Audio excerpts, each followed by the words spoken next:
So this Monday is Memorial Day. And what does that mean? Well, for most of us, it means nothing. It means barbecues or shopping, but it doesn't mean what it's supposed to mean, remembering the people who gave their lives in service to our country. You know how many people have died to make America the great country that it is? Close to 1 million.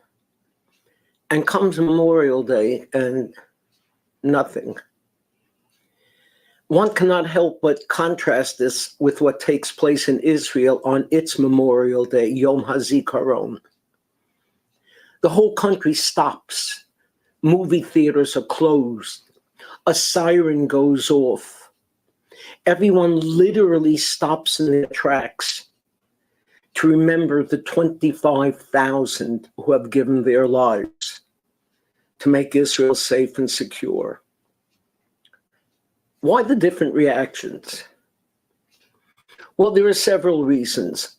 One is because in Israel, everybody knows everybody else, and everybody knows the family of someone who lost a child in service to the country. Naomi Reagan, the writer, writes like this: they all live in the next room or the next house, or at the very most, an hour's bus ride away from the central bus station.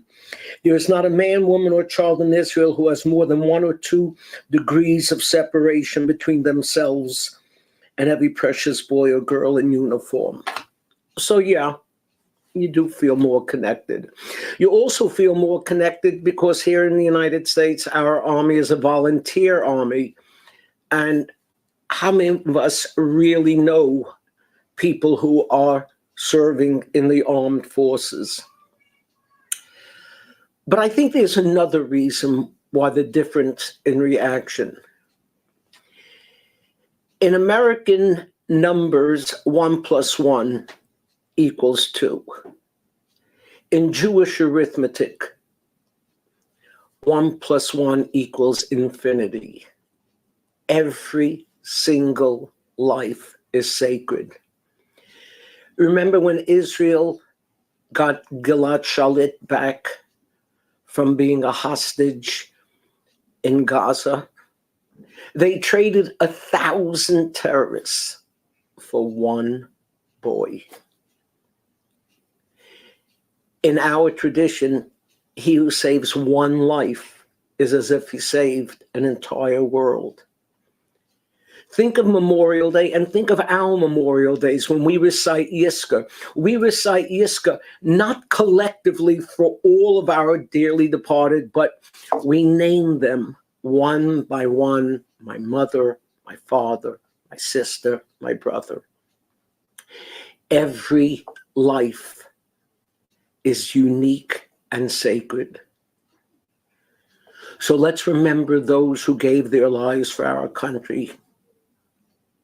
And let's remember those who live in our homes, who really are our sacred trust. Shabbat Shalom.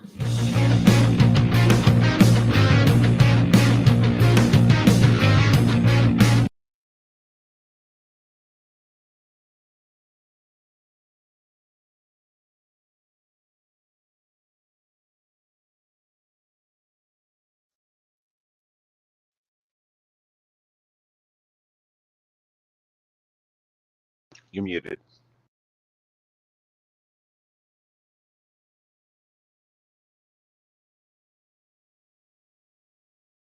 Yikes, I was muted.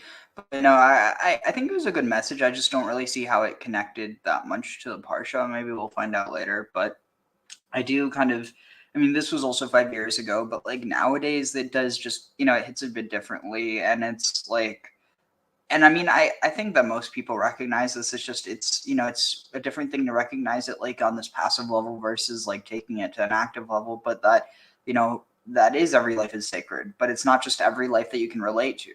And so with that, like, there's such a thing as defending yourself, but then it's also like, if you're defending yourself because life is sacred, but then there's all this damage that's happening and all these lives are being destroyed because of it, it's like, well, I mean, I think that there's a lot of cognitive dissonance, but it's like, just at the end of the day, it's like, if you truly believe that, then you should be fighting as hard as you can for peace. Of course, that doesn't mean let someone kill you, but like, I feel like people go to one extreme or the other, and it's just, that's the type of thing that prolongs conflicts.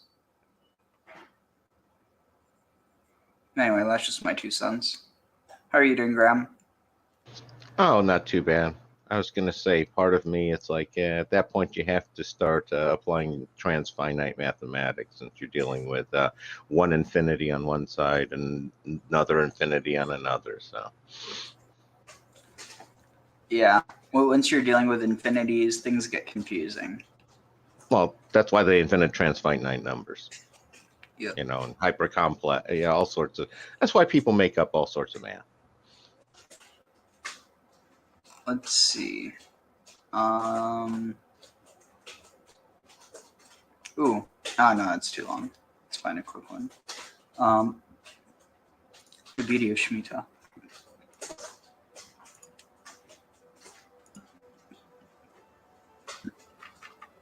Shalom Yidden. This week's Parsha is Parshah Behar, and this week's Parsha is filled with the different mitzvot regarding business dealings, how you have to be truthful and honest when you're conducting business. You're not allowed to overcharge. You also learn about the mitzvah to give tzedakah and to do chesed. And another beautiful mitzvah in this week's Parsha is the mitzvah of Shemitah. Every 7 years, on the 7th year, is a Shemitah year.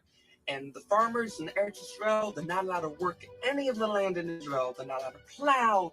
They're not allowed to harvest. They're not allowed to plant seeds.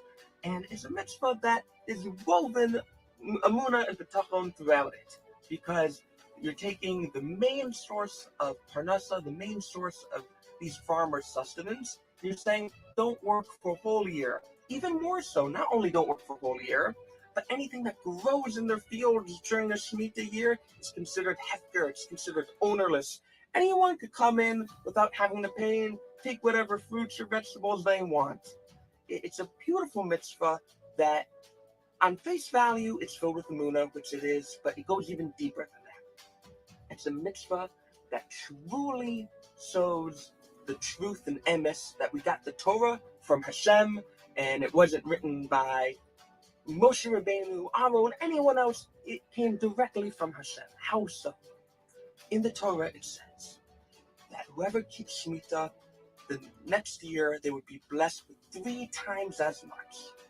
Now this would be a very bad idea if someone made up the Torah and they were trying to sell it to as many followers as they can to give such a brazen promise that they couldn't live up to.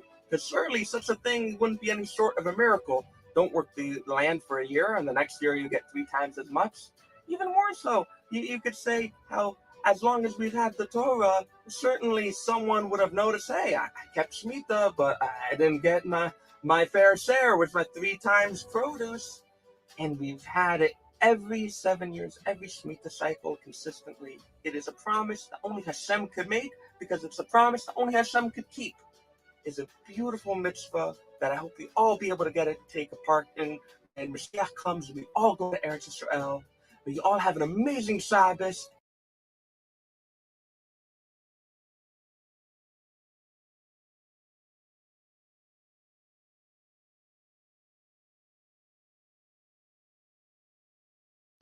I'm muted.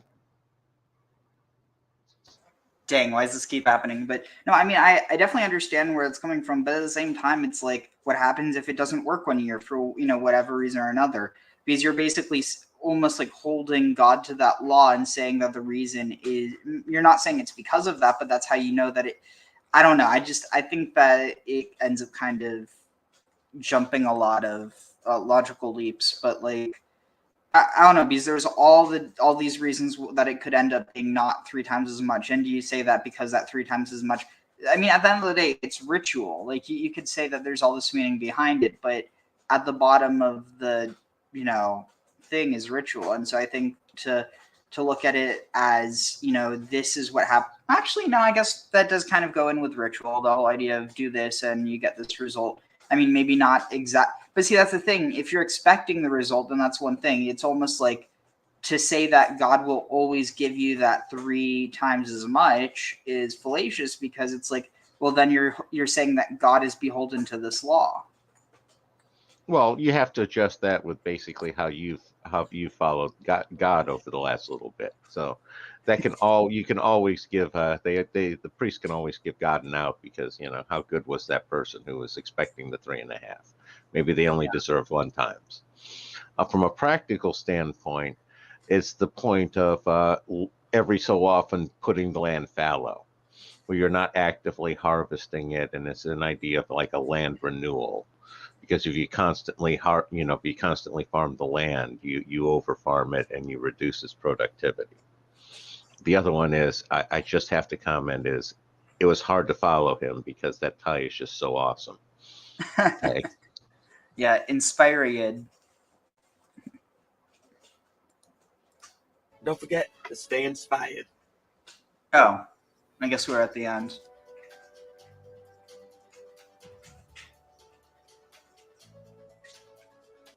So, B'siyata Deshmaya, I might be going for a drink tomorrow. I guess technically later today, but you never know, because things can get random. But hopefully, let's see what else I can find.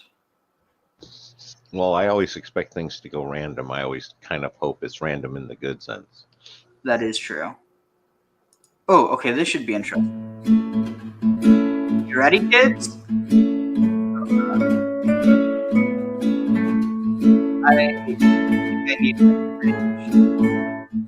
protectors for this. It's like, it's not cringy if this is for kids, but then because I'm not a kid, it's cringy. It's kind of interesting how that works.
Hi friends!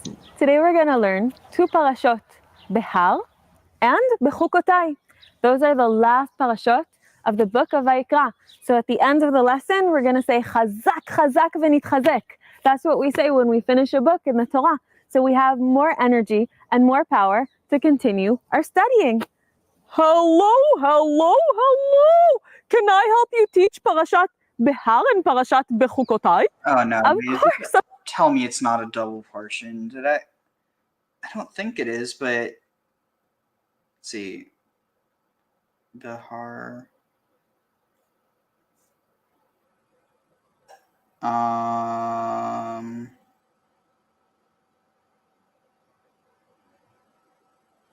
Let's see.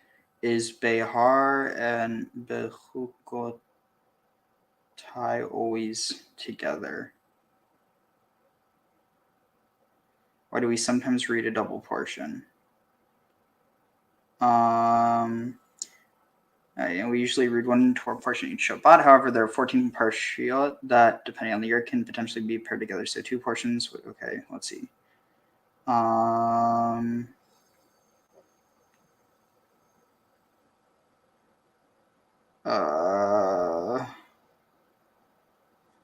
Let's see.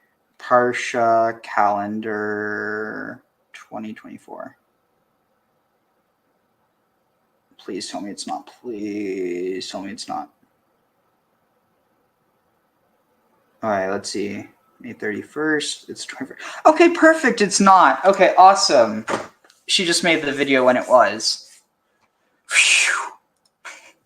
That's a relief. I'm so happy you're here, but you're a tree.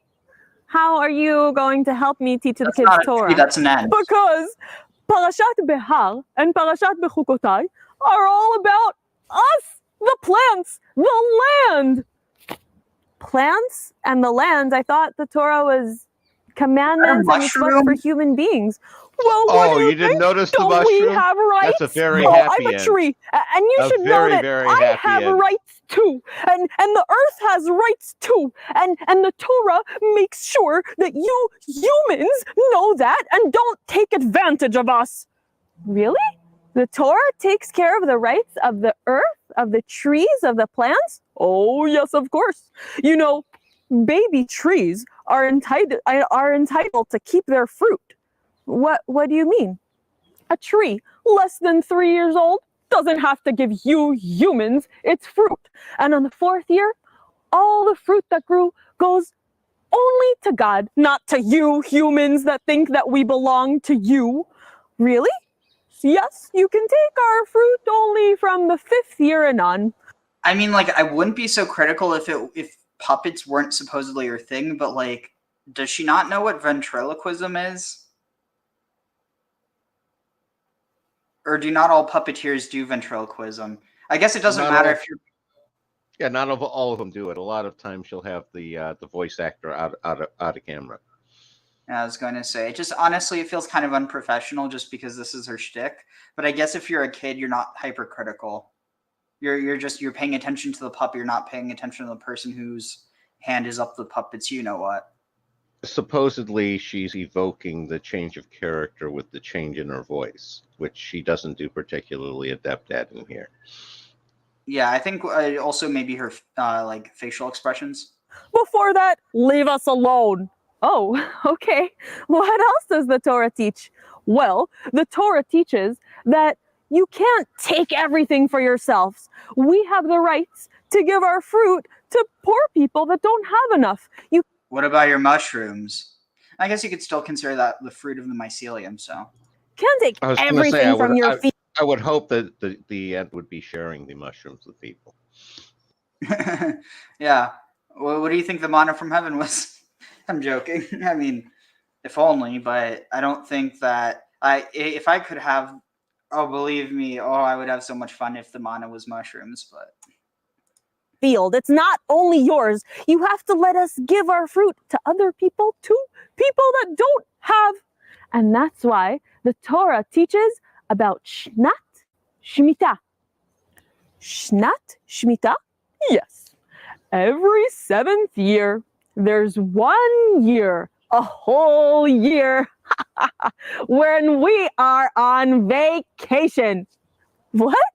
Yeah, it's a sabbatical year for us and all trees and the earth and the land. What do you mean a sabbatical for the land? You humans can't reap and sow and plant new things, and our fruit belongs to everyone who wants it. What do you mean? If you're my tree, your tree, yeah. If I'm your tree, well, if you're my tree that I planted in my yard, what do you mean? People can come into my yard and take your fruit? I mean, my fruit? Well, on the seventh year, they're not yours. They belong to everyone. And yes, people can go into your field and take. Do you smell that? It smells like communism. All I know is, they better beat me to that fruit in the morning because I got the shortest route since it's in my yard. True. But you might get too comfortable because of that, and then you oversleep, and then when you get there, all the fruit's gone. Unless you sleep in front of you snooze, you lose. That's the old saying. Now you just need to build a gator moat around your tree. That way nobody dares to try to get some. Now you're starting to sound like a Garden of Eden. No. That's a serpent. I'm talking about a crocodile. Which I see. Totally different reptile. I see. Yeah, totally. I can't imagine how I saw any comparison. Yeah, it's like, check out how innovative this is. I have a alligator to guard my sacred fruit. Nobody's thought of this before. Right? Yep, sure. Keep telling yourself that. I think that's what God did. He kept telling himself that. But I guess he also did the same thing, so yeah, I guess it's not that original.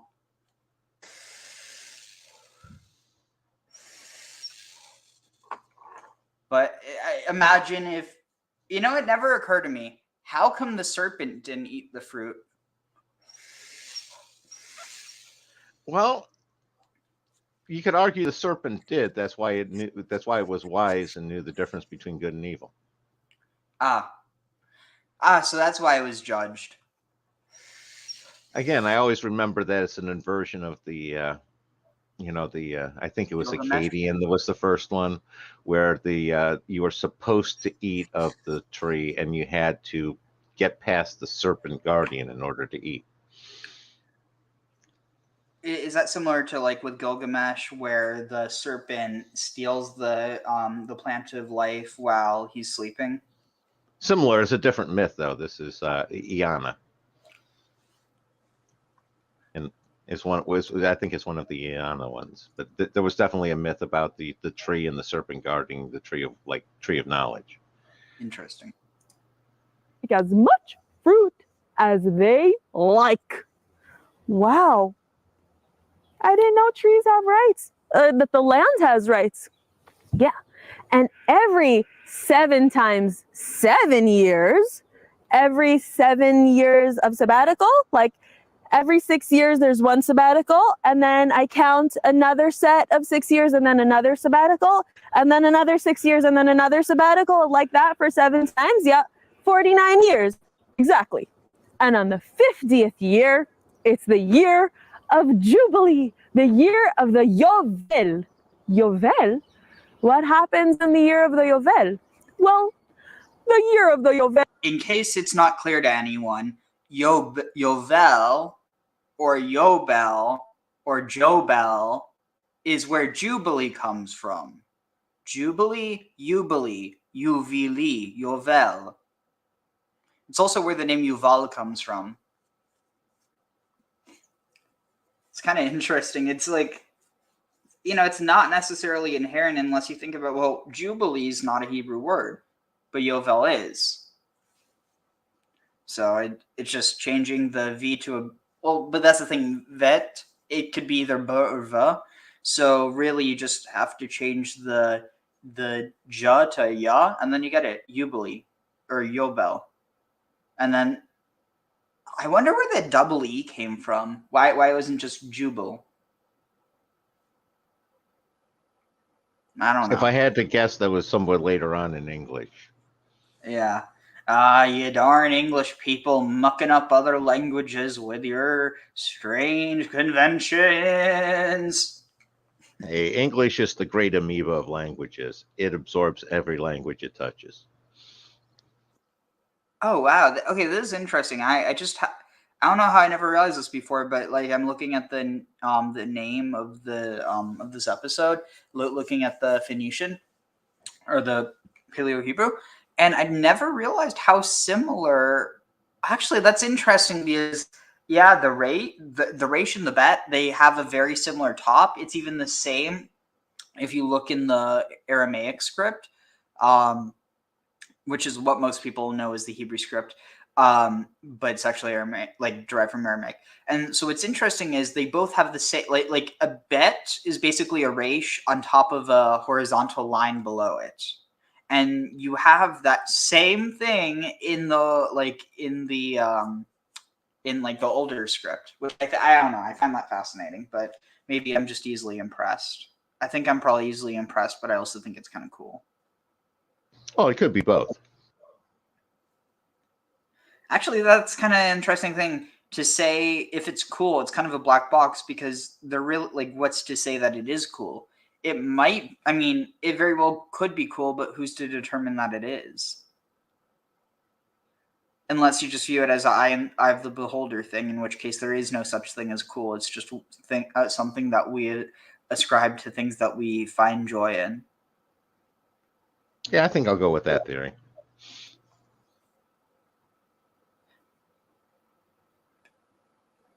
Do you think what do you think people in the ancient world would have made of the fact that, like, obviously you can like mythicize it plenty, but that essentially everything that we experience, happiness, sadness, that it can all be chalked down to, again, not to say that it's as simple as like, oh, increase this level and you'll be happy, decrease this level, you'll be sad, but like essentially that the entire way we feel is based off of levels of different neurotransmitters and chemicals in the brain or in the body. Well, I think they could understand the concept, only they would see that more as, deities and demons that you're trying to balance and appease.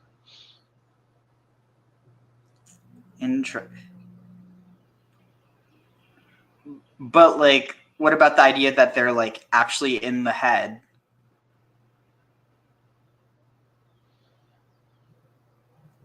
Well,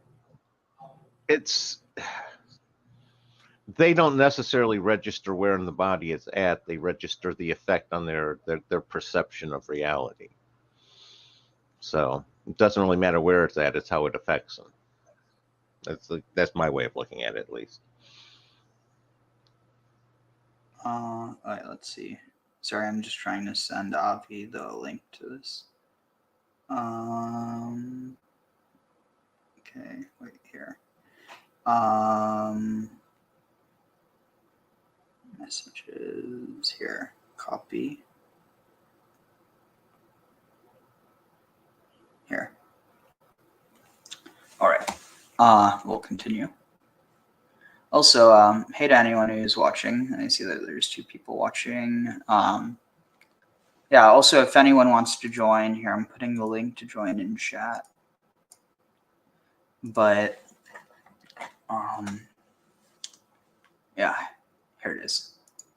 Oh, now it's no people. I don't know what happened. But anyway. Teaches human beings a very important lesson. If you bought a piece of land, it's not yours forever. You cannot own us forever. What happens on the 50th year? It goes back to the original owner. God decides who the land belongs to. The land belongs to him, and he decides who he wants to give it to. And you have those weird customs called slavery. Well, on the 50th year, everyone goes free. Everyone is free on the 50th year. Really? Wow, so there's no slavery in the world, really? Because everyone goes free on the 50th year and land goes back to its original ancestral owner. So, like, nothing is permanently ours, really, in this world. Exactly! Nothing is permanently yours in this world. Oh, she got it. Thank God. Well, anyway, have a great Shabbos, and I'm so happy I got a chance to teach you guys something. Wait a second, we only learned one parsha. We have another parsha to learn. What about Bechukotai? Well, unfortunately, that's not this week's Parsha, so you're cut off. But I was gonna say that whole 50th Jubilee year. I was gonna say I don't think the Rothschilds have stuck to that with the modern banking system. And the other thought that occurred to me is that sounds a lot like the whole purge concept, where every so often all the rules get removed, and then everybody just can take whatever they want and do whatever they want. Tag. I don't really think it's more. It's more in the sense of it's like just a, like it's basically a year of celebration. It's not like everyone's just taking. It's more so that everyone's giving, and like those who have plenty, give, and those who have nothing are able to take. But beyond that, I mean, what was the thing that you said before that? Well, the first one I was talking about was the whole modern banking system yeah. and the idea of property ownership and real estate rights. It's like Yeah, that kind of got tossed out the window in order to establish that. Yeah, but keep in mind that was already, a norm in Europe, and on top of that, the Rothschilds weren't religious Jews. I kind of like the theory that they're Frankists, but I've yet to actually see any actual evidence of that, which I kind of feel like if it's true, there should be some. It's not like necessarily something that would need to be hidden. well, again, it's the what counts as evidence for that, and this is the idea. This is the whole issue when you're dealing with secret societies. Is what counts as evidence for their existence? It's not like they leave meeting notes and take advertisements out. So No, but like what I mean is there's evidence that was it Louis Stembitz Brandeis, that he came from a family of Frankists that emigrated to America. But what I'm saying is like at the end of the day, like it's something that some people like were maybe ashamed of, but the people who were Frankists generally were open about it. And then, you could always posit, oh, well, they were secretive about it. But if you have a group that's already, or, a family that's already influential, they really don't need to hide it. It just kind of seems like it's something that's used in order to insinuate things that are sinister about them on top of just, like at the end of the day, it's kind of yeah, I see what you're saying. The way I've read it and had it explained is becoming Frankist was pretty much how they became the powerful family. And it was sort of like that they threw in there, and it was the idea that the Frankists were going to go underground after all of the problems. And they were it's the idea that, again, that Meyer Rothschild was one of the founders of the Illuminati alongside, Weishaupt and the rest. And, again, it's one of those, how do you verify somebody is a member of the Illuminati? It's again, it's a question of, does it fit? Do their actions follow that one? And it's certainly not inconsistent with the idea that they're Frankists. Tag. I get where you're coming from, but a lot of those things you could just ascribe to anybody who has really any like influence in high society. Like, this might be something that, but it just because, and again, like I feel like, it's an issue if someone's like, oh yeah, the Rothschilds are in control of everything. Like that might be anti-Semitic, like depending on how far they take that. But I've read stories where they're citing actual meetings in locations and pretty much dates, and that they trace much more of they're laying out much more of a scenario and a narrative than what I'm doing here. No, I know. I'm also not talking about you because I know you better than that. But what I'm talking about is there's a certain type of person where they'll use that as like the shoehorn in to be like, to talk about other stuff and to generalize it about like Judaism in general or Jews in general. But like what I'm saying is a lot of the Rothschilds' business practices aren't that out of the norm for people who end up where they do. And what I'm trying to say is the fact that they're Jewish then means like, oh well, these practices don't seem to be in line with Judaism, and so either you have to say, oh well, they just don't adhere to Judaism, or you have to be like, oh well, they must be some sort of heretical Jews or something. And again, I think a big part of that is just out of the human necessity to have there be some deeper reason for why things go bad. And at the end of the day, it's usually money, which, I mean, that, like, at the end of the day, like, sure, I would be shocked if, members of the Rothschild family didn't, like, end up later, getting involved in some, like, secret societies. But that had to do with the fact that they then had influence and that they had money, and that, generally people, well, again, within, like, higher caliber secret societies, you have to have some sort of influence in order to get in there. But I guess what I'm saying is, I think that probably the money or influence came before any sort of involvement with occult societies, but that's just my take. Well, how would you decide between the two? Because the stories that I've seen is, again, it's the Meyer, the father, was the one who joined the Illuminati, and that was where they're really the leap to their power and money came from. So you're kind of going with the which of them came first, and the stories that I've seen is it was the power and money followed from them throwing in with the Illuminati. And like I said, it was the idea of I find it easier to think of it as that there's this evil Frankist core that's causing problems than the whole idea of, it blame the Jews. It's much easier to think of blame the Frankists because, they're known to be a problem. Tag. I don't know. It seems like even if there was still a group of Frankists around that had any sort of influence, they would still be trying to, like, reestablish Frankism as something that exists within the norm. But it just simply does, again, not to say that, like, they would, like, come to surface, so to speak, but that they would at least have some sort of surface level, version of whatever they believe. But the truth is, there just isn't. Well, I see what you're saying. Going very, very far upstream here. That's kind of reflected in the whole Law of One Ra channelings from back in the 80s, where you had the Law of Ra.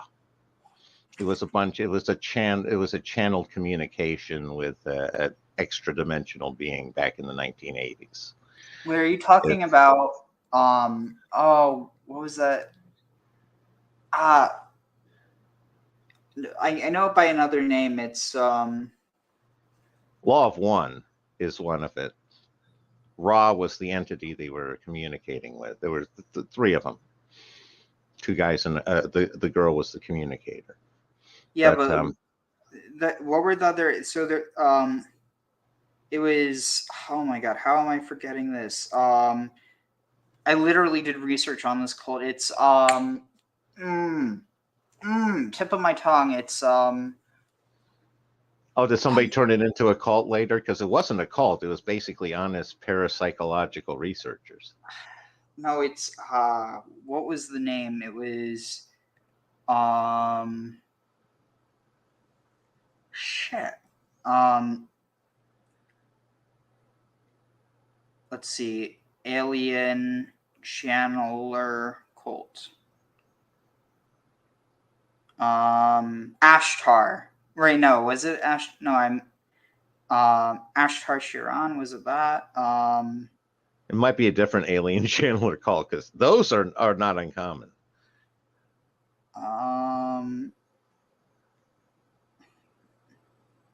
Let's see. Oh my God, how am I for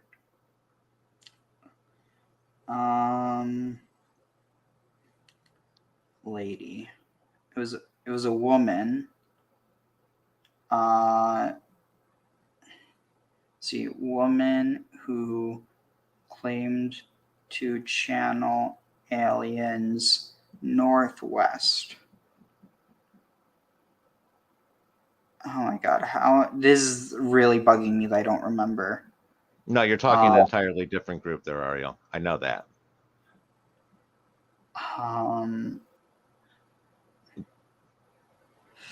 Oh my god, how am I forgetting this? This is actually really bugging me. It was, let's see. Now, the group I'm talking about was based in the Midwest, and it was like I said, they were paranormal researchers who they ended up contacting. Like I said, it's extra dimensional being that claimed to be Ra, and it basically is very similar to the whole Oh, John D. Kelly channelings back under Elizabethan England tag. wait, did I? Shit, no, I didn't find it. Ramtha. That's what I was thinking of. Okay, yeah, no, I remember. I've heard of Ramtha. Wow. Oh my god. There's fewer things that feel so good than when you remember something that was on the tip of your tongue. Yep. No, See. that's a different thing. But yeah. No, what I was going to say with the law of one Ra is the idea that of ascension, and in order to ascend, you either need to be, you know, like over 51% good, or you need to be like 90% evil, and you need to be the most evil people also move on, and it's kind of a very Frankist sort of thing where the idea that by being evil you're bringing about the ascension, which is again very much in the whole Frank sort of category. And that the idea is that right about the time of the Illuminati, that they would have gone underground and stopped advertising and done their work from within in a deep state sort of concept tag. Yeah, I mean, at the end of the day, I've never seen any scholarship on it, like, and I don't know, it's the type of thing that I'd like to see any history that there is on that, you know, beyond just people speculating, but Yeah, I put a little less stock in scholarship because that's basically gatekeeping and appeal to authority, and it's not, it's logical, based on logical fallacy. Tag. well, obviously it doesn't have to directly address it, but to at least talk about it, like, I don't know, I find it hard to believe that there just nobody would talk about it. Well, a lot of that depends on in the academy, scholars can only talk about what is allowed to be talked about. If they try to talk about something else, they basically get kicked out. And at what point in time was it even legitimate to speak about the Illuminati, if it's even existing, and be part of the academy? And that's why when you sit there and say, well, there's no scholarship, that's because they kept it out. They sat there and said, if you write about the Illuminati, you can't, it's not an academic work. And when people turn around centuries later and say, well, the Illuminati didn't exist because there's no academic work, it's self-fulfilling prophecy. All right, let's just check this out. Let's see what happens when I search for this in an academic database.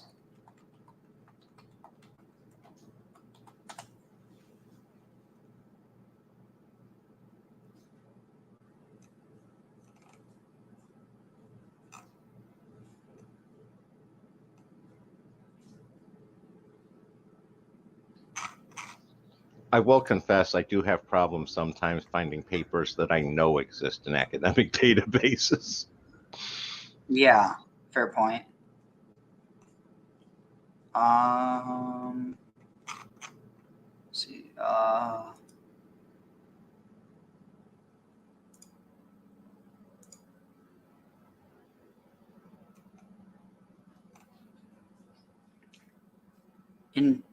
What's this? Huh?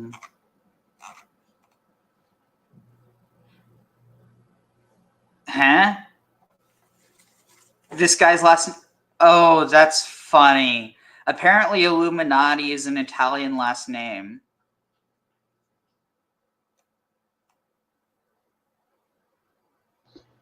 That interesting. Did not know that. Let's see.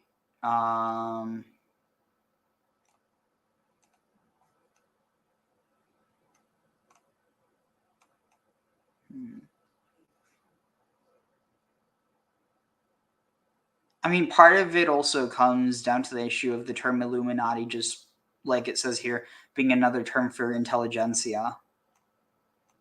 Which is kind of interesting how nowadays intelligence has become synonymous with, spying.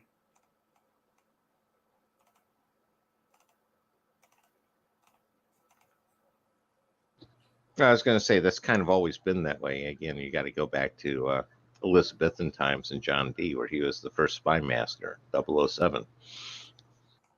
No, but I mean, the whole when did the term intelligence start to become synonymous with espionage?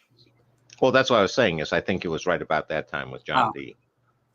Anyway, yeah, I can't find much. So, I mean, I don't think it's necessarily that people get shut down so much as people just are afraid of, being seen in a certain light. And again, not to say that that's not a real thing. It's just at the end of the day, if someone can find documents on I don't know. At the end of Did you notice as if they find documents, you're dealing with a secret society? It's that's part of the point, and that's actually part of the point in a larger sense of the whole, non-literate society where they don't have the written documents. You don't know, and that's why you have, the oral traditions within religions that's passed on and not written down. Almost any ancient faith has that sort of thing. Again, you have it in Judaism where, supposedly that oral tradition was lost, and that's what the Kabbalists were trying to bring back. Hag. All right. Okay, let's get back to it. Good Chavez. Just want to start out by sharing something a little entertaining. Yesterday, Rabbi Abi texted me to see what time we wanted to record this class on Chassidut. And of course, autocorrect doesn't always understand Hebrew words. So the text came through, hey, let us know when may be a good time to record the Sassy Dude class. That should be what we call it, the Sassy Dude. I love it. Back. The sassy dudes are back.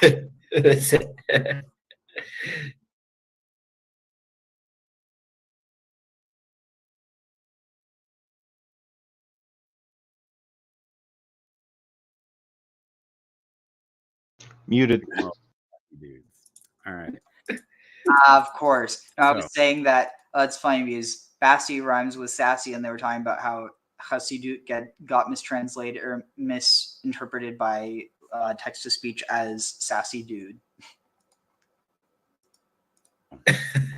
To something perhaps more serious. This week's Parsha is Behar Bechukotai, which is a double Parsha in 1 week. This piece is from Behar, and it's from the Sfat Emet, who we've studied a few times, particularly of late, one of Danny's people that he's a fan of. So, the Midrash quotes the verse, "Death and life are in the hands of the tongue."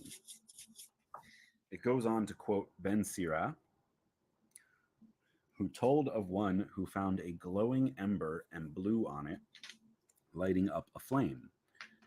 Then he spat on it and it was extinct. Do either of you have some context to that paragraph, that midrash, or anything? That's why I'm opening it. Yeah, I was going to say not really, but let's see. Well, I don't know what. Maybe he's going to get to it, but what verse he's riffing off of in the Parsha. But, So the beginning of the Parsha, it talks about the sabbatical year, the commandment that every 7 years the earth lie fallow. right. The little sections before this play off of that, and then play off of this question of like, well, what do you eat in the 7th year? And then the most recent quote here in the book is, "When you come into the land which I give to you, the land will have a Sabbath rest for the Lord." I don't know what that has to do with any of it. Okay. Yeah. Great. And Ben Sirah, I believe, is a apocryphal text from the I'm guessing second probably temple you period store that is you not store up the included in our food from the Bible. past 6 years and you eat it on the 7th. So it's interesting to me that the Midrash, and then from that, Hasidic Rebbe is quoting it. Yeah, he shows up a couple of times in the Talmud as well. You say in the Talmud? Well, there is the option if you eat from all your neighbors' fields and stuff too. Yeah, but I think you're right. It's a strange. But the thing is, nobody planted anything that year. Well, yeah, but if you've done any farming, there are always volunteers the next year. There's always some seeds and stuff that you didn't catch, you didn't harvest properly. So there's still going to be, harvest, food, legitimate food growing the next year. It's just not as much. Yeah, but the thing is, like, the point is that's why you need the surplus to take care of any lack.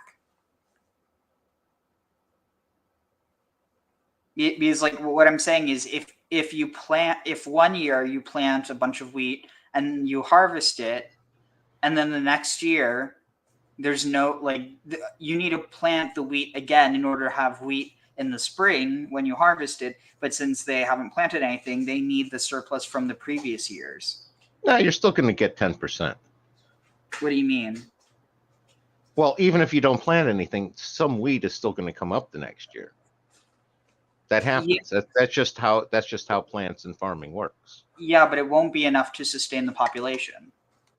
Well, exactly. But to sustain your family, you got to hustle. You got to get out there and get into your the other fields that you now have access to, and make sure you're the first one there so that your family eats. That's the point. You got to hustle and be industrious, right? Well, but what I'm trying to say is that the year of the 7th year is supposed to be a year of plenty, not that. Like, it's not that you're going to have to hustle. It's that, like, people are preparing for the 7th year, and so people don't have to go hungry. Like, people will have grain stores in their houses or whatever they need to get by that year. Oh, I'm thinking Aesop. You're talking about the ants. I'm thinking about how the grasshoppers are going to get by. Don't grasshoppers eat ants? Well, didn't you ever hear Aesop, the grasshopper and the ants parable? It's maybe not what we would expect. Not what I would expect. Right. For like a popular Devar Torah. Yeah. I mean, the fact that he's saying it was in a midrash makes it less surprising. If he just come out and say, Ben Sirah says, I would have been like, whoa, what? Really? Okay. The verse, so the story, or the thing about Ben Sirah is showing how you can have death and life in your hands of your tongue. Both from the mouth. Right, you blow on it and it can light up, and you spit on it and it can extinguish. Oh, interesting. Breath and water both being typically signs for life.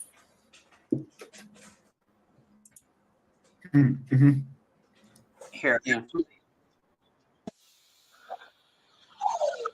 Find something. So we're going to catch up on Emor from last week because I guess he didn't make it by the time that we did. So we're going to watch this now, and then we'll watch the one on this week's Parsha. Hi, I'm David Taub, and welcome to the Parsha Rabbit. Hi, I'm David Taub, and welcome to the Parsha Rabbit Hole, where I find something weird in the weekly Torah portion and follow it all the way down until it gets even weirder. This week's rabbit hole eventually gets us to zombies. But as always, we have to get there. Just a reminder, the DIY rabbit hole class starts next week. So this week is your last chance to sign up. Go to creativejudaism.com/DIY. Also, one note before we start, there's going to be a lot of discussion of death in this episode. So if that's something that you're sensitive to, you might want to skip this one. All right, let's get started.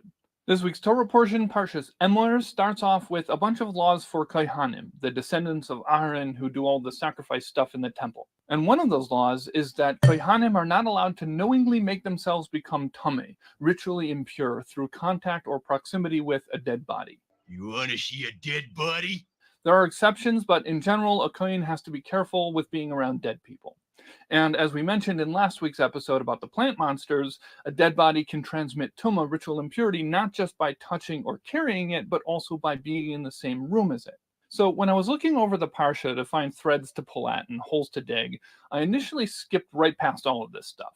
I didn't think there was anything particularly weird there to follow, and I actually had a pretty good start on a rabbit hole about ice cream, which would connect with the holiday of Shavuos, which is mentioned later on in the Parsha. But before I went all in on ice cream, I asked a group of friends on WhatsApp if they had any suggestions, and one of them said, how about zombies and how the laws of impurity apply to people who have come back from the dead? The dead rising from the grave. And I said, do you have a source for that? And they pointed me to a fairly modern source that basically became a reverse rabbit hole. I kept on following the sources backwards until I got to a story in the Talmud, and then from there I discovered a whole bunch of interesting stuff. There's actually a different Gemara that asks that question directly about whether a person who used to be dead but then was brought back to life transmits impurity like a dead body. And it's really interesting, and there's a lot of cool stuff about it, but maybe we'll get to that in a future episode. But the Gemara that I did end up digging into is about a sage of the Talmud meeting Eliyahu HaNavi, Elijah the prophet, in a cemetery. You mean you're... That's right. I'm Elijah the prophet. You got a problem with that? It's a fairly simple story, but it ends up raising a lot of different questions about how these laws of impurity interact with death that isn't quite permanent. So that's where this week's rabbit hole starts. If you're ready to see where that goes, let's dive in. Okay, let's start with the Gemara, which actually isn't about dead people coming back to life. But it does have plenty of weird ingredients right off the bat. So here's what it says. One day, Rabba bar Avua happened to run into Eliyahu HaNavi, Elijah the prophet, hanging out in a non-Jewish cemetery. Now, let me just note that this story takes place in the time of the Talmud, hundreds of years after the time of the prophets. So Eliyahu HaNavi in this story is in whatever form he's in now when it comes to your Seder or a bris. Anyways, the first thing Rabba bar Avua does is start asking him a bunch of technical halachic questions.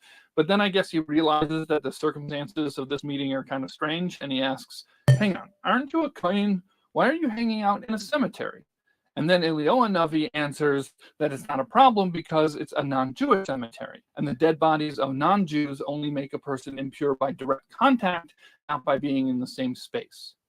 Okay, so a couple of things. First of all, there are different opinions about whether or not the body of a non-Jew is matama ba'oil, can transfer impurity through being in the same physical space. Apparently, Eliyahu HaNavi agreed with the opinion that they don't. But the biggest thing that jumped out at me about this story is the matter-of-fact statement that Eliyahu HaNavi is a kohen.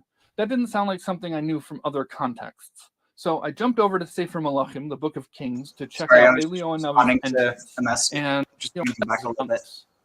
Okay, so a couple of things. First of all, there are different opinions about whether or not the body of a non-Jew is matama ba'oil, can transfer impurity through being in the same physical space. Apparently, Eliyahu HaNavi agreed with the opinion that they don't. But the biggest thing that jumped out at me about this story is the matter-of-fact statement that Eliyahu HaNavi is a kohen. That didn't sound like something I knew from other contexts. So I jumped over to Sefer Malachim, the Book of Kings, to check out Eliyahu HaNavi's entrance. And he just kind of shows up. There's no background. Ooh, you might be right. I might have misheard that. I thought what he was saying is that the increase is after the 7th year, but that would also make sense. But that would be like that would be like the mana, where they give a double helping on the 6th day in order to make up for the 7th. Yeah, that does make sense. It's just, at least to me, logically thinking of it, it's like, well, if you don't farm it this year, probably the next year it'll be more fertile, so probably it's the year after. But you might be right. I'm probably just misremembering. Now, as far as what he's talking about right now, the question that he opens, which I think is very curious, is open heart surgery, where they basically they put the person on a machine to keep the blood circulating, and they shut down the heart. You can go without a heartbeat for half an hour or more. To a certain extent, you have no heartbeat for half an hour. That's a dead person. Then they come back. See what I'm saying? So you're saying, can someone be made impure by themselves? Does open heart surgery, where the heart stops for half an hour, effectively that person is dead from a biblical sense, where if your heart is stopped for half an hour, you're dead back in Bible days?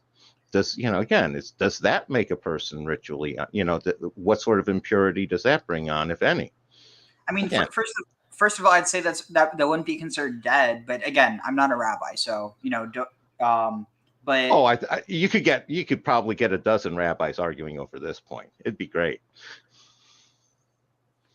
They find out all sorts of avenues, I'm sure.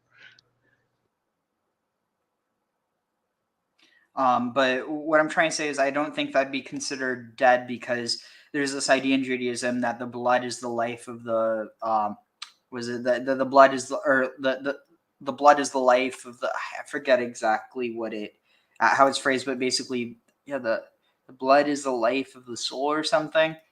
And so basically, as long as the blood's circulating through the body, your body's alive. So I could see that one. Again, on that one, the thought occurs to me, what about somebody with an artificial heart? They no longer have a heart. Are they undead? Well, but as long as their blood's flowing. Well, I can see it going both ways. That's why you need a bunch of That's why we need a dozen rabbis to weigh on in this, Ariel, because they're going to come up with all sorts of details I can't even conceive of.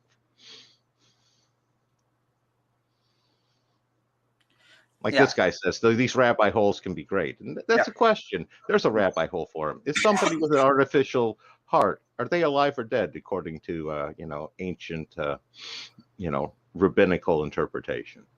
Huh. I don't know. I'm just asking the question. I mean, I still maintain that as long as one second. Okay, so if you're going with the blood circulating, what about the people who go under ice water, where they basically go into the cold shock, and many times they cannot have heartbeat or blood circulating for 45 minutes and then come back? Yeah. Anyway, but the main thing that I was trying to bring up is that I think that if you're concerned about impurity and you're a Kohen, you probably shouldn't be a doctor in the first place. Oh, that's for sure. That's an occupational hazard waiting to happen. Because that's one of the first things they tell you as a doctor is you're going to lose patients. Wait, hold on. You're going to lose patients, or you're going to lose patients? Both. It's kind of a joke. No, they said that in my training to be a doctor class back when I got in the BSMD program. I'm guessing you lost your patients before you became a doctor?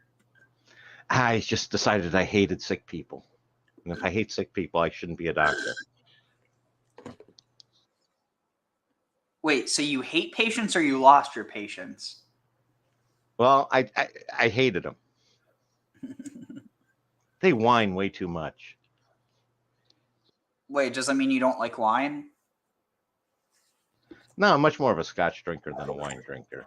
I don't mind a decent wine, but I prefer Scotch. Anyway. Given for him, no family lineage. And Radak, in his commentary there, points this out and says that there are various different opinions as to which tribe of Israel Eliyahu was from, and they all have their own proofs. So then where did this idea come from in our story, that Eliyahu is a Kohen?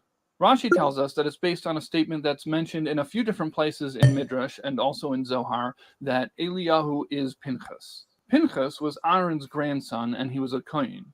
But Pinchas lived during the time that the Jews were in the desert, and Eliyahu Navi lived hundreds of years later. So in order for Eliyahu to be Pinchas, something weird has to be happening.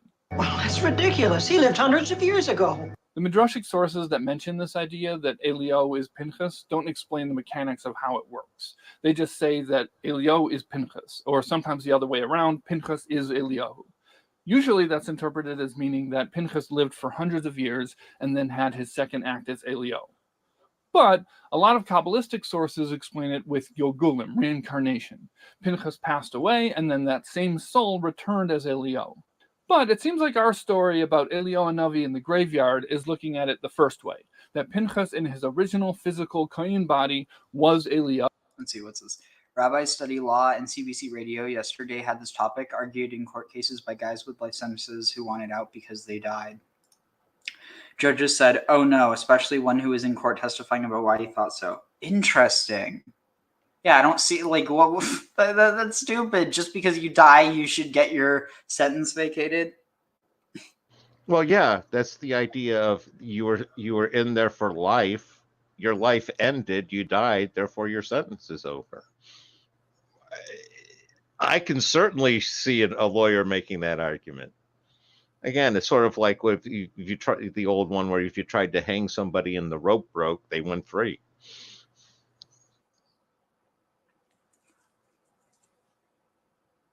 Wait, one more time? Well, on the one, if you tried to there was an old if you tried to hang somebody and the rope broke, they went free. Basically, the judgment was God's judgment was they didn't deserve the hanging. And on the other front is, I can certainly see the argument that if your sentence was, sentenced to prison for life until you die, well, I died, so I should be able to get out now. I can, like I said, I can I can see a lawyer arguing that. No, but death is a permanent state. I would say that, like, while you might have been like. Well, some people believe death is a permanent state. There are other people who don't believe that. Fair enough.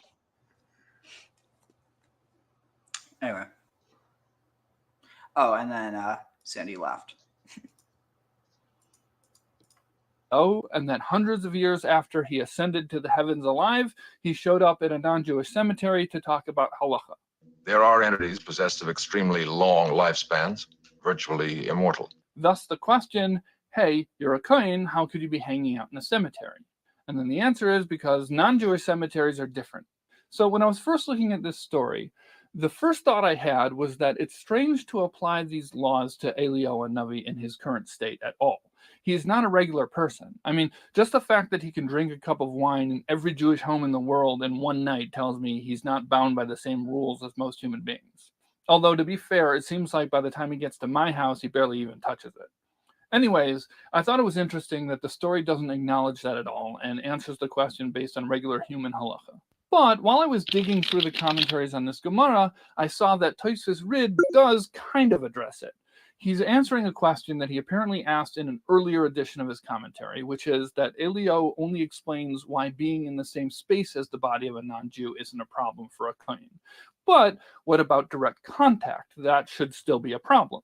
And apparently cemeteries were a little bit sloppier 2,000 years ago, and there would be a risk of stepping on a bone or something like that. Affirmative. I poked one. It was dead. So then, why wasn't Elio Hanavi concerned about that? And the Tosfos Rid answers that it makes sense to him to say that Elio Hanavi in his current state is a malach, an angel, and therefore he was hovering above the ground, in which case there would still be an issue of being in the same space as a dead body, but there wouldn't be a risk of physical contact. So what I thought was particularly interesting about this is that even though it does address the idea that Elio Hanavi is no longer a regular human being, it doesn't use that alone as a way out of the entire problem. It seems like the assumption is that even an angel who's also a Kohen would still be bound by the laws of ritual impurity. The only difference is that he can fly. He can fly! He flew! So I thought that was cool. Okay, so a lot of interesting stuff so far, but no zombies yet. But that's where Tosfos comes in. When the Gemara raises that question about how Elio could be hanging out in a cemetery, that's when Tosfos chimes in with a seemingly even bigger question about a story in Sefer Malachim, the Book of Kings, where Elio comes into direct physical contact with an actual dead person. But before we get to that question and answer, let's look at the story. So Elio Hanavi was staying in the home of a widow, and her son got very sick and he passed away. Obviously, the woman was very upset, and she started yelling at Elio. And Elio took the boy, and he laid down on top of him 3 times, and asked Hashem to please restore the soul of the child within him. And Hashem heard Elio's voice, and the soul of the boy was restored, and he came back to life. So first of all, awesome story. But we're in Tosis land right now, which means we've got to ask technical questions about everything. And the technical question on this story is that if the Gemara says Eliyahu is a kohen, then how could he have touched the body of this boy who had passed away? So Tosis answers that Eliyahu was certain that he could bring this boy back to life. And since he was certain of that, then it became a case of pikuach nefesh, saving a life, in which case you can do whatever you have to do. So what's cool about this to me is that usually the possibility of saving a life is gone once the person dies. It's a life or death situation until the person dies, and then it's just a death situation. But in this case, because Eliyahu was a Navi, a prophet, and he knew that he could ask Hashem to bring the boy back to life and then it would work, then it went back to being a case of saving a life again. So I guess what I like about this is the interaction of technical halachic parameters with supernatural conditions and how that would create unique applications of the laws. But there are actually a lot of questions on this Tosfos. I'm not going to get into all of them here, but there was one problem with this answer that was pointed out by Radbaz in a tshuva, or responsum. Somebody asked him that same question from Tosfos, how Eliyahu Navi could have touched a dead body if he was a kohen. And he goes through a bunch of possible answers, and when he gets to Tosfos' answer about pikuach nefesh, he says, first of all, there's a principle in Torah that we don't rely on miracles. So if the entire premise of Eliyahu Navi's exemption from the impurity rules was that he could bring this boy back to life through a miracle, then he shouldn't have been able to do it. You can't rely on that. But then he points out another problem. If Eliyahu was certain that he could bring the boy back to life, then it wasn't a case of pikuach nefesh, saving a life anymore, because there was no risk. He knew he could do it, so the emergency is gone, and he's not exempt from the impurity rules. But if he wasn't certain that he could bring the boy back to life, then there's no pikuach nefesh. It's not a case of saving a life because the person is already dead. So what I love about this is that there are multiple levels of loops here. And as I've said many times in this series, I love loops. First of all, there's the main loop. If he's certain that he can do it, then there's no risk. But if there is a risk that it won't work, then he's not certain, in which case it's just a dead person and not a risk of death. It's all very confusing. But then there's another layer. If Eliyahu is certain that he can bring the person back to life, then there's no risk of death and he can't do it. But if he can't do it, then there is a risk so that he can do it, in which case there's no risk so he can't do it. Very loopy, very fun. An infinite loop? I don't have time for that. Okay, so when I was digging around for stuff about that Tosfos, I found an interesting take on it in Toldos Yaakov Yosef, which is an early Hasidic work by a student of the Baal Shem Tov. And we'll get to that in a minute. But that source led me to a midrash that explores another interesting facet of how the laws of impurity apply to someone who isn't human. The midrash says that Hashem's love for the Jewish people is illustrated by the fact that Hashem was revealed in a place of idol worship and impurity, referring to Egypt, in order to free the Jews. And then it gives an analogy to a kohen whose truma fell into a cemetery. Truma is an offering from produce that everyone has to give to a kohen, and that was a big part of the livelihood of the kohanim. So this kohen drops his truma in a cemetery, and now he has a problem. He thinks to himself, I can't make myself tummy impure by going into the cemetery, but I also don't want to lose my truma. So he decides it's better that I become impure once and not lose my truma. I don't know what the actual halachas are in a case like this, but let's just take this analogy as it is. Anyways, the midrash then brings it back to God and the Jewish people and says that Jews are Hashem's truma, and that's why Hashem went, so to speak, to an impure place to rescue us. So this is a fun midrash. I always like being told I'm loved, but it also raises a lot of interesting questions about what possible effect ritual impurity could have on Hashem. But that's not the question that Toldos Yaakov Yosef asks. He says that this whole analogy about truma and how we're Hashem's truma, all that explains why Hashem would be revealed in an impure place. But it doesn't answer for Moshe Rabbeinu or Moses. Now, why would that matter? Moshe's brother Aaron was the kohen, not Moshe. But before Aaron and his descendants were appointed as the kohanim, Moshe Rabbeinu was the kohen. So then the question is, how could Moshe Rabbeinu, who had already run away from Egypt, go back there and make himself impure to save us? Let my people go. We're not his truma. And if you say, well, Hashem told him to, then why did Hashem tell him to? So that's the question. And the answer is based on that Tosfos about Eliyahu Navi touching a dead person to bring him back to life. Since Eliyahu Navi was certain that he could bring the dead person back to life, then it became a case of pikuach nefesh, saving a life. So Toldos Yaakov Yosef says it's the same thing with Moshe Rabbeinu and the Jewish people. Since he was certain that he could rescue us, then it became a matter of saving lives, and he was allowed to make himself impure. So what I liked about this is that I've never really considered the possibility that Moshe wouldn't be responsible for taking care of the Jews. I just take it for granted that he was our leader and we were his people, and that was the deal. He has to do whatever it takes to help us. But this makes it sound like, at least in a certain context, that Moshe Rabbeinu's responsibility to do whatever it takes to take care of us was caused directly by the fact that he was able to, which I think is something that I can think about in my own life when it comes to situations where I know that I have the ability to help someone, but I feel like, hey, that's not my responsibility. Maybe the fact that I know that I have the ability to do it makes it my responsibility. All right, that's it. That's the rabbit hole. Just a reminder again to sign up for the DIY Rabbit Hole course. There's only a few days left to register at creativejudaism.com/DIY. Thank you for following me down the rabbit hole, but I'm not completely certain that I can get you out of it. Hi, I'm David Taub, and welcome to the Parshah. Oh, by the way, I just want to share some good news. So my mushroom spawn bag is going pretty well. It like this morning I was holding it. I kind of tripped, and luckily it didn't break or anything. But the vibration from being shook kind of shook some of the mycelium up, but not all of it. So I'm like, well, you know what? It's a good time. So I just ended up doing the rest of it as well. And so now it's evenly dispersed. So now it's going to be growing, and I'm so excited. You're going to be happy as an ant soon. That's for sure. I was going to say, one of the concepts there I'm not sure I can agree with is that a prophet is a regular human being. I mean, no. Like from the standpoint of like divinity, like it's like a prophet is not just another human being, but a prophet is a human being. That's what he's trying to say. Okay. So it's like, go ahead. So a prophet is just a human being, not just another human being, though, if that makes any sense. Well, he's not a regular human being. That's for sure. Yeah, but it's like, for instance, Abraham was just a man. He wasn't a god. It's that idea that like just a man, meaning that you're not more than a man, not to say that you're just another man, if that makes any sense. The other thing is I suspect that I had some unintentional imagery with the idea of him laying 3 times on top of the boy in order to bring him back to life. Oh, our good old friends. Yeah, that's what's reminding you of. Yep. Well, I mean, honestly, like, I cannot wait to hear the story of how he managed to get on some guy with almost 1 million subscribers channel. But hey, at the end of the day, you know, what's the story about Icarus? What, fly too close to the sun, you get burned?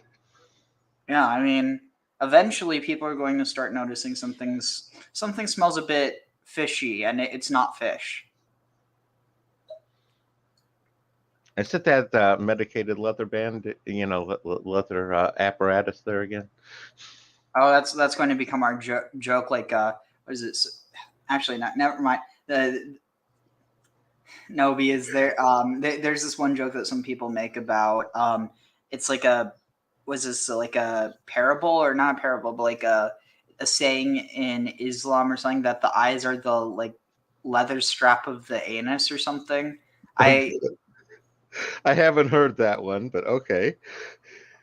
But yeah, no, I was just afraid because I mean, like, I'm just saying the saying. That's what it reminds me of. I'm not being disrespectful about it. Like, you know, some people could obviously make a joke about that, but no, yeah, no, I've never heard that before. No, it's because anyway, let's move on because that's enough time devoted to Michigas. Oh, what just fell? Oh, dang it! 1 second. But yeah, it was interesting. So I ended up because when the other bag molded over, that was the 15th day, and now it's well, I'm about to count for the 31st day of the Omer, but so is that 16 or 17 days? It would be 15, so 16. I don't know why I thought it was. There's a reason I'm not doing math. The rabbit hole, where I find something weird in the weekly Torah portion and follow it all the way down until it gets even weirder. This week's rabbit hole eventually gets us to bullying and bears. The bears. But as always, we have to get there. This Oh, week's Torah portion, Parshas Behar, includes several laws about ethical business practices. And at one point it says, when you sell anything to your fellow or buy anything from your fellow, al toinu ish es achiv, don't harm your brother, which means don't hurt each other financially through business dealing. This is called oinas mamain, or inflicting monetary pain. But then a little later on, that word gets repeated again. V'loisoinu ish es amisoi, a man shall not hurt his fellow, and you shall fear your God, for I am Hashem your God. And when it gets repeated that second time, it means something different. The Gemara tells us, and all the commentaries agree, that the second instance of this idea of not hurting each other is talking about oinos devarim, hurting people with words. Sefer HaChinuch lists this as one of the mitzvahs in the Parsha and gives us a few examples from Gemara, but it's more concise here in Sefer HaChinuch, so that's where I'm going to quote it from. The first example is about someone who's a Baal Tshuva, somebody who's done bad things in the past and has now repented and shaped up, and you shouldn't give them a hard time about their past. The second example is not to tell somebody who's going through painful situations in life that it's because of something they did, that somehow it's a consequence of their actions. The third example is if donkey drivers are looking for a place to buy donkey food, you shouldn't deliberately tell them to go to a place where you know they don't have donkey food. And the last example is not to ask a merchant how much an item costs if you have no intention of buying it. So this is a pretty wide scope. We've got pranks, verbal abuse, dishonesty, just wasting people's time. Really, any way you can hurt somebody through words. But the thing that's most interesting to me is that this is where... But the thing is, what if you have some intention of buying it if it's at a certain price? Like, you know, there's plenty of things that I ask about because, you know, hey, you know, this seems cool. Well, like then you're not violating the law. So the it's rule only he sat there. The rule he sat there and said is you don't ask the price if you have no intention of buying it. Oh, so it's not if you are sure about buying it. It's if you have interesting. Yeah, if you're sure you're not going to buy it, why are you asking the guy for the price? Yeah, because at the end of the day, it's not even if you want it; it's if you're going to buy it, because you might be buying it as a gift, or that's interesting. Yeah, I don't have a problem with that one. If you know you're not going to buy it, don't ask. Yeah, you're right. Torah prohibits bullying. Well, but what if there's something that... Yeah, but what if it's something that is so nice that you're like, okay, there's no way I'll be able to buy it. I would like to buy it, but I know I'm not going to be able to. Then you don't have an intention of buying it. You have an intention of finding out how much it is solely for your curiosity. Is that then an issue? My interpretation would be yeah, because then you're basically asking the guy in wasting his time to satisfy your curiosity. He's not getting any benefit from it, and he's on the clock doing his job. Yeah. Yeah, but what if he's, you know, what if he asks, how can I help you? Well, now you're putting a different caveat on it. You know, again, it's the now it's in a different category for me. If you voluntarily ask the price just to satisfy your curiosity, I think you would be in violation. I don't know, because I feel like, because what if you're like, okay, there's no way I'm going to be able to afford this, but there's always that slight chance that maybe, even though you know, like, realistically it's not going to be the case, you have this little hope that's like, okay, maybe I can afford it. And if you can afford it, then you'd buy it. I'm still thinking you're in violation. Well, that's what Rabbi Graham says. Rabbi Ariel says otherwise. I think it's permissible as long as you have some, like, if you would buy it if you could afford it. Oh wait, yeah, I like Usal. He's in the middle. He says preface with out of curiosity. Yeah, that would be fine. Okay. But yeah, no, I'm with the. If you would buy it, if you hit the Powerball, then come back and ask about the price. Yeah, but what fair. And specifically within that category of bullying is words. But the thing that's most interesting to me is that this is where Torah prohibits bullying. And specifically within that, this is how much an item costs if you have no intention of buying it. So this is a pretty wide scope. We've got pranks, verbal abuse, dishonesty, just wasting people's time, really any way you can hurt somebody through words. But the thing that's most interesting to me is that this is where Torah prohibits bullying. And specifically within that category of bullying, there's a specific brand of bullying that gets addressed, which is name calling and how terrible that is. The Talmud actually says that people who call other people mean names are punished differently in the afterlife than most other people. And we'll get to that a little bit later. So that's where this... So for context, and I mean, I feel like it's fine because I'm not saying who it is. And I mean, nobody really watches my channel that I know anyway, at least not that I'm aware of. But in any case, I'm not going to say who it was. But that like some of my friends, they joke and they call like one of our other friends, call him a leprechaun because he has like red hair, and I mean realistically he doesn't look like a leprechaun because leprechauns don't have beards. And also just I mean like it's not even that clever. Like it'd be one thing if he was Irish or something, but no, it's like it's always kind of bugged me, especially it didn't always bug me. It bugged me after he said that he didn't like people calling him that because it's one thing if you don't say anything, which even then it's like, well, but you don't know if they're just not saying anything because they're uncomfortable about it. Right. I mean, it's different if he embraces the nickname, sort of like in Revenge of the Nerds with Booger. If somebody doesn't mind and they embrace it, that go ahead and call them that. That's what they want. Egg. Yeah. Oh, okay. But no, the funny thing is he did end up mentioning that he actually did find out that he has some ancestry from Ireland or something. And so then it was like, okay, well, now it's kind of hard to deny the name, but no, like, yeah, it's not right to call someone that unless they like it. This week's rabbit hole starts with bullying and specifically name calling in Torah. If you're ready to see where that leads us, let's dive in. First, let's start out with a story in Sefer Malachim, the book of Kings, about the prophet Elisha. Elisha was the protege of Eliyahu HaNavi, Elijah the prophet, and this story takes place right after Eliyahu was beamed up to the heavens alive, leaving Elisha to now take on his role among the Jewish people. So he was walking along, and a bunch of little boys came out and started teasing him and chanting, "Go away, Baldy, go away, Baldy." Elisha turned around and saw them and cursed them in the name of Hashem, and then 2 bears came out of the forest and killed 42 of the boys. And one of the campers was eaten by a bear. Okay, so that's a pretty wild story. And also, I just want to point out, that's a lot of kids to be teased by. I've been teased by a group of a few kids, but to be teased and taunted by over 42 kids, that's rough.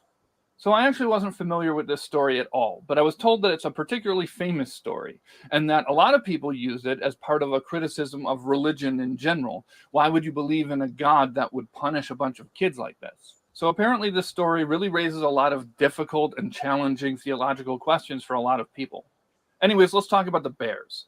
The Gemara tells us that there's a disagreement between Rav and Shmuel. One of them says that there was one miracle here. The bears didn't exist, and then they were created miraculously to punish the bullies. The other opinion says that there were 2 miracles. It was a miracle within a miracle. There were no bears, and there was no forest. So the forest was created through a miracle, and then the bears were created through another miracle inside that forest, and then they came out and attacked the bullies. So then the Gemara asks, according to that second opinion, that it was a miracle within a miracle, there were no bears, no forest, both of them were created. What's the point of the miraculous appearance of a forest? What purpose does that serve? Just make the bears appear. Why do we need for them to come out of a forest? And the Gemara answers, because of fear. So Rashi explains what that means. What does it mean, fear? Who's fear? Who's afraid? He says that it means that the bears would be afraid. If there was no forest for them to hide in, they would be afraid to venture out into the middle of a populated area. But if they had a forest, then they would feel safe enough to attack a bunch of mean little boys. I love it out here in the woods. It's where a bear should be. Okay, so the thing that I liked about that is this idea that if God's using animals for a miracle, then the comfort of those animals would be taken into account. You don't want the miracle bears to be scared, and I think that's sweet.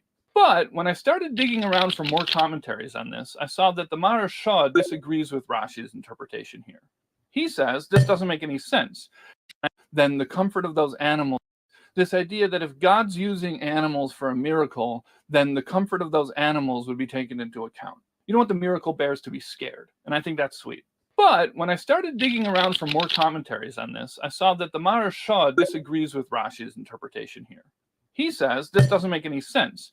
Miracle bears wouldn't be afraid of attacking a bunch of little kids, even without a forest nearby. They're miracle bears. So he offers a different way of interpreting the Gemara's answer here. He says that we're not talking about the bears being afraid. We're talking about the kids being afraid. If there was no forest and the bears just appeared out of nowhere, out of thin air, and started running towards them, the boys would see them coming and run away.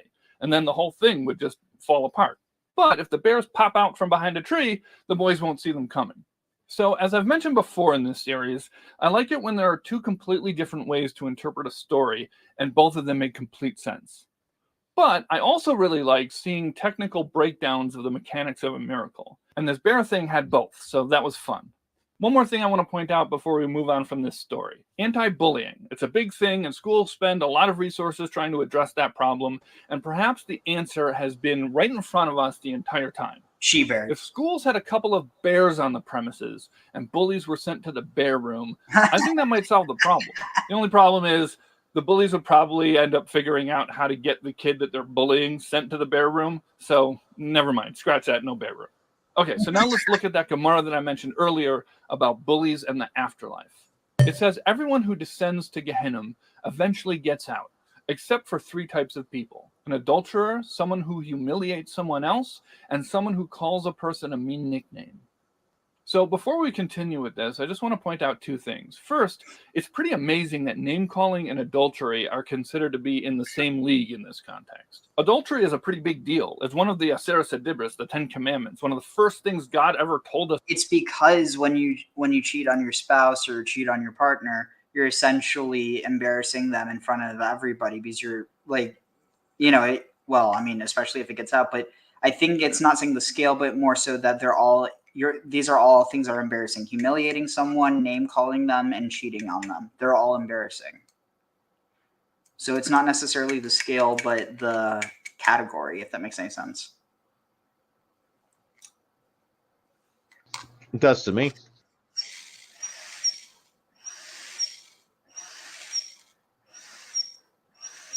Sorry, what? One moment. Any thoughts so far? Oh, no. I was going to say the only thought is 2 thoughts was I'm not quite sure why they rule out creating the forest and bears in the same act of creation. What do you mean? Well, they're saying you can create the bears alone. You can create the forest and then the bears as a second creation. Why can't you just create the forest and bears as all one shot at one time? Well, because then I think people would be too distracted by I honestly don't know. No, I don't know either. That was occurred to me. The other one is, when you were talking about the leprechaun, is it occurred to me that, those people, those activists who have, gotten to change like the Indians into the Cleveland Indians into the Guardians, and Redskins into, I forget what they're calling them there but they had said after they had gotten the Indians to change, their next target was the University of Notre Dame and the leprechaun, that they found the leprechaun racist. And it's like, how is a leprechaun racist? I've never once heard a leprechaun complain about the Notre Dame mascot. At least I've heard Native Americans complain about the various other mascots, but never once have I heard a leprechaun complain. If they bring me a leprechaun complaining, I'll listen to them.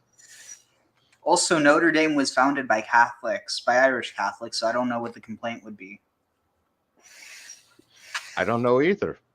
My high school, our mascot was the leprechaun. We were the Fighting Irish. So, yeah, I don't see the problem. Yeah, I think that's when, that's Delulu. I mean, like, it's one thing if you have Irish Catholics saying, oh, we don't like that. But even that, it's like, okay, but it's not like some other group named it. It's like it's like there's plenty of Jews who don't like certain Jewish comedians because they're offensive to Jewish religion. But does that mean that because it's, offensive to one group that they should be shut down? No, it's like another thing if there's like a pressure because of, this. I personally think there's a big difference between the Leprechauns and the Cleveland Indians, but that's just me.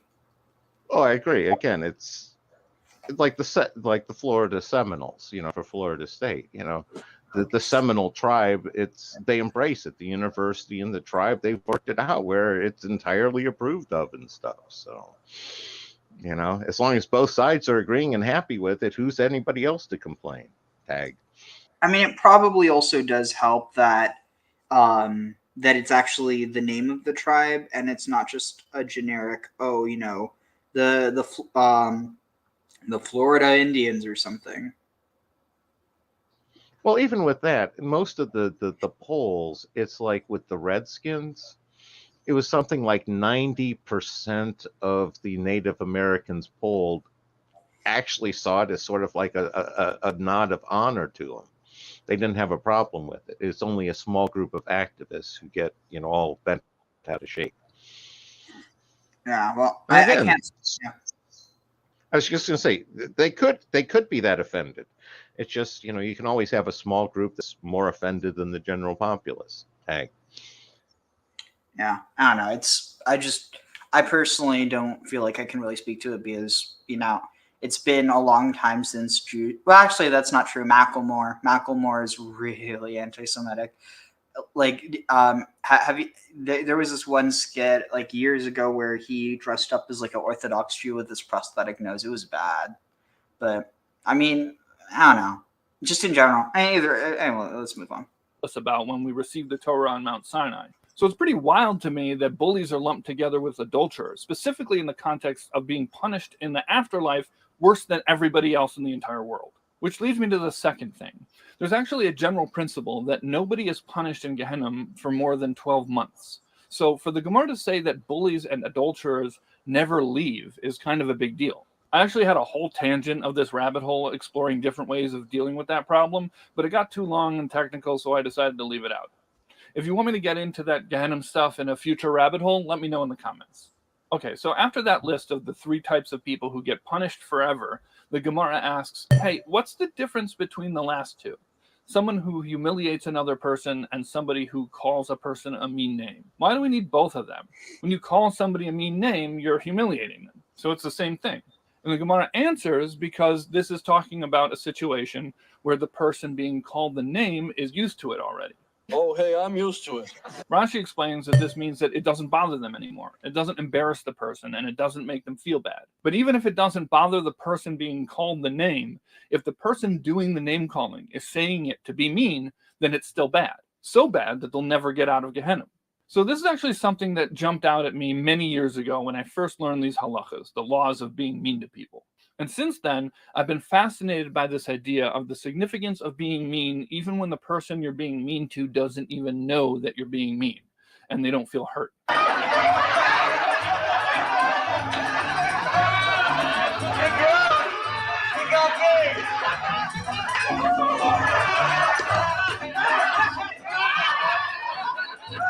And I've thought a lot about which is worse.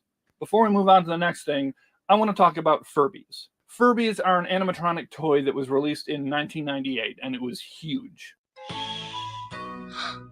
What's that? Me up, it's my Furby. They could blink and talk and maybe even dance, I think. But a few years later, the designer of the Furby, Caleb Chung, wanted to create something even more real. So he started his own company and created an animatronic dinosaur toy named Pleo, which was a lot more sophisticated and showed a lot more emotion. And one of the things that they programmed into it was pain responses.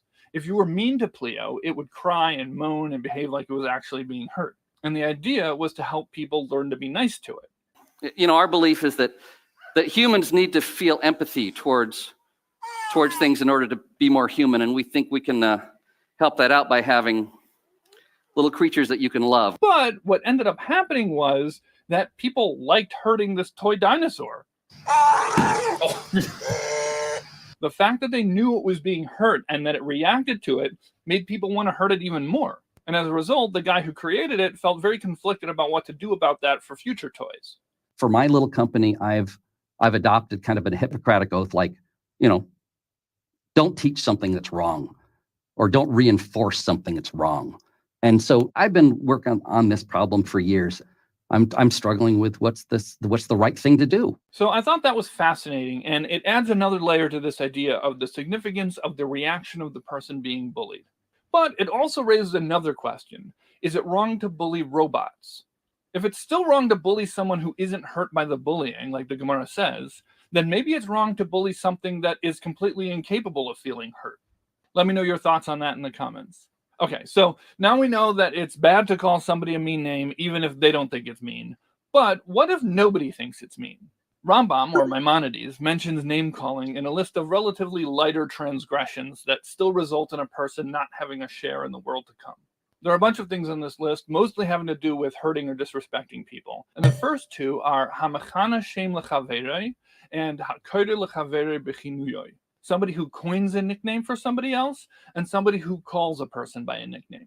So two interesting things are happening here. First of all, if you noticed, he took out the word ra, bad, a bad name or a mean name. Now it's just any name that isn't their actual name. So that broadens this idea even more. The other thing is that he splits it up into two different things: the person who invents the name and the people who continue to use it. And the reason this is interesting to me is because I've always been fascinated by the role of creativity in bullying. Most bullies are lazy and unoriginal, but some bullies are genuinely clever and innovative. Clever girl. Which is really weird to me. So it's interesting to see both types of bullies being called out here. Okay, so now not only is it bad to call someone names if they don't think it's mean, it's even bad if you don't think it's mean. But there's another level. The Gemara says that the students of Rav Ada bar Ahava asked him why he merited to live to be very old. And he lists off a bunch of good things that he was always careful about. And the last one is, he says that I was always careful not to call somebody by their nickname.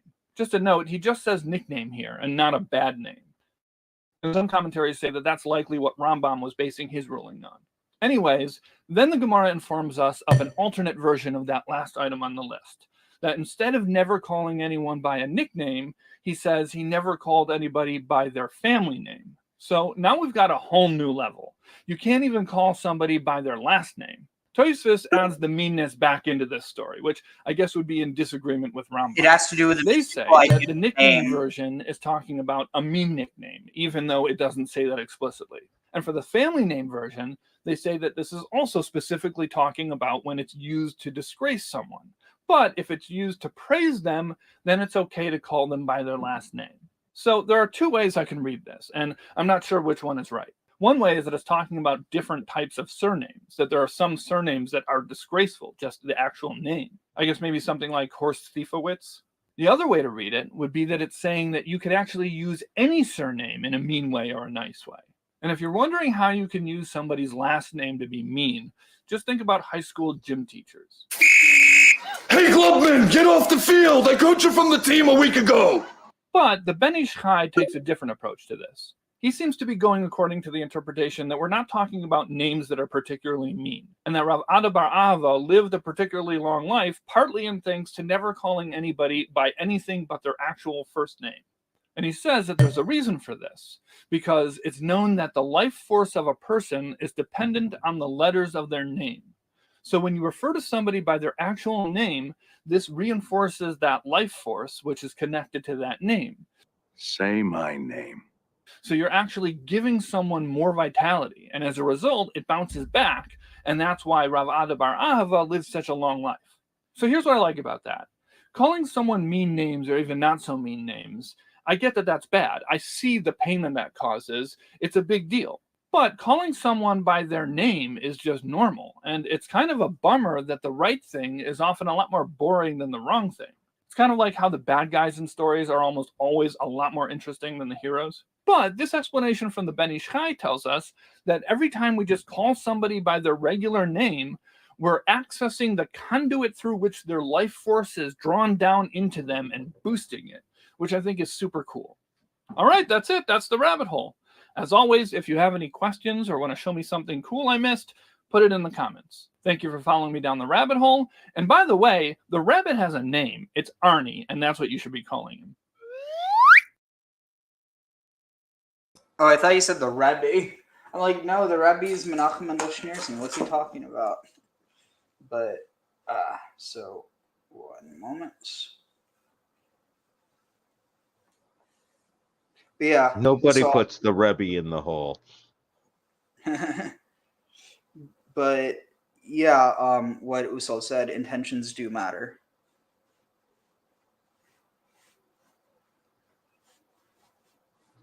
Definitely, intentions matter and effects matter.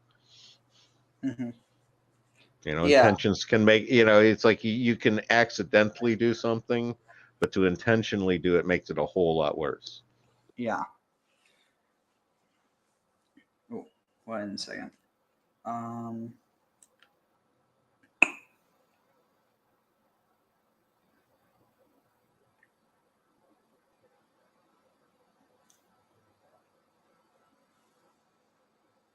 See, 1 second. All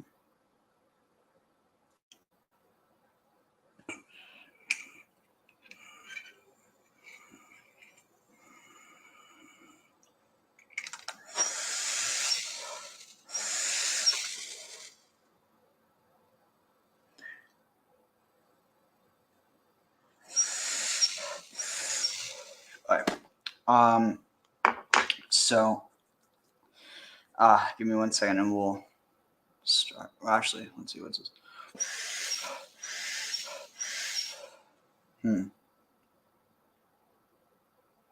Wait, what's this? Hi, I'm David Taub, and welcome to the Parshah Rabbit Hole, where I find something. I will have to watch that sometime. This must have been before I found this channel. But, anyway, let's see, where is it? What are we looking for? Oh, right. Oh, there. All right. So,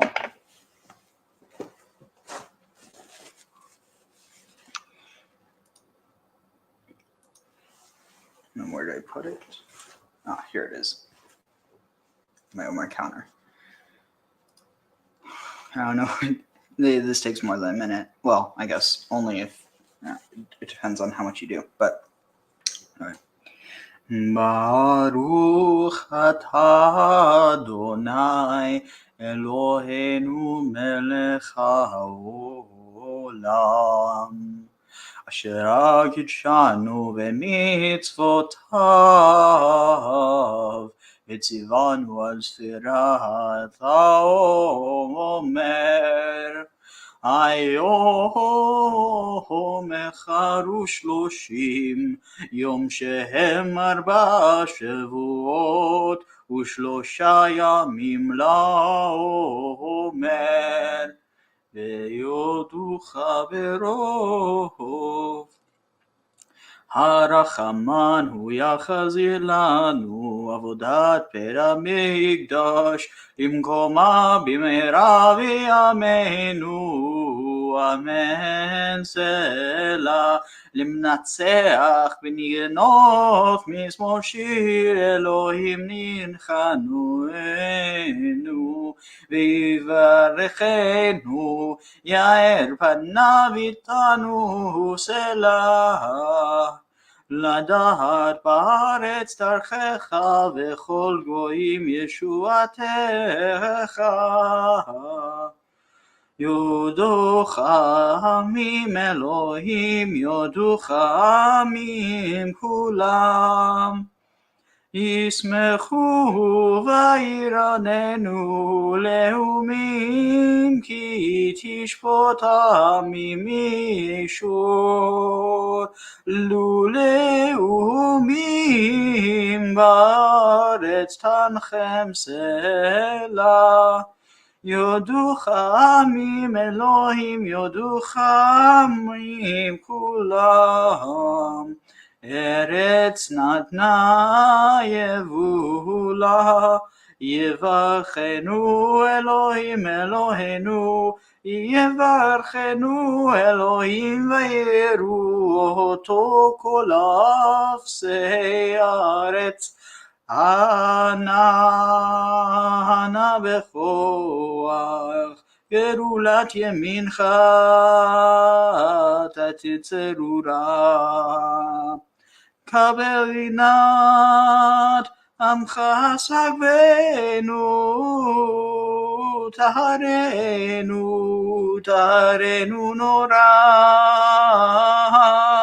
נגי בו דורשי ייחודך, כבבתו שומרם, ברכם טהרם, רחמי צדקתך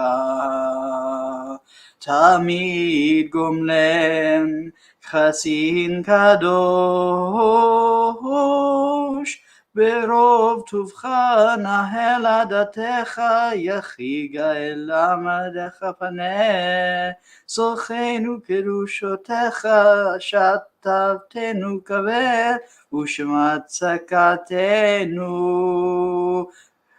יודע תעלומות,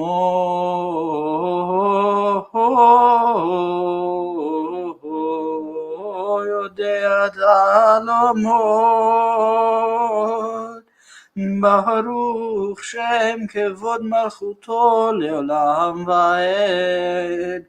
ריבונו של עולם, אתה ציוותנו על ידי משה עבדיך, לספור ספירת העומר, כדי לטהרנו מכפלותינו מתרומותינו,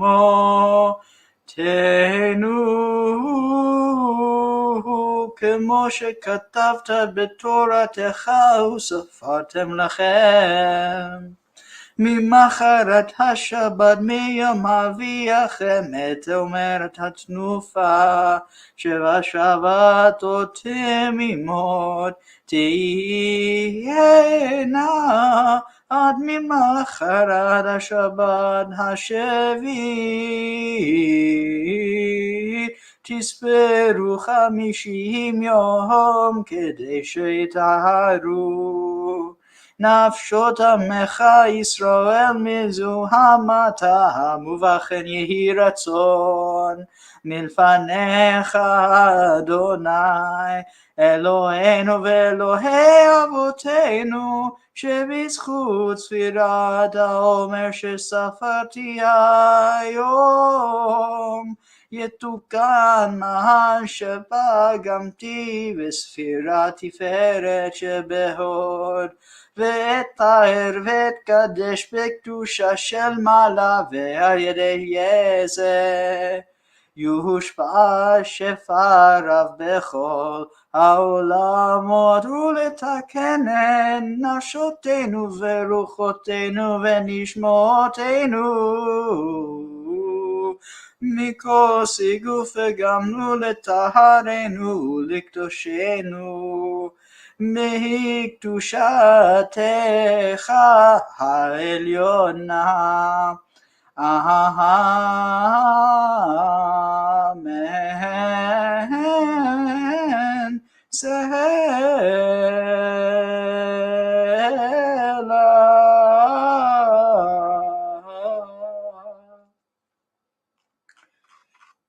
All right. So now we're actually, oh wait, now first we have to, so today's the 31st day of the Omer. Alright, so Barechu et Adonai am vevorach, Baruch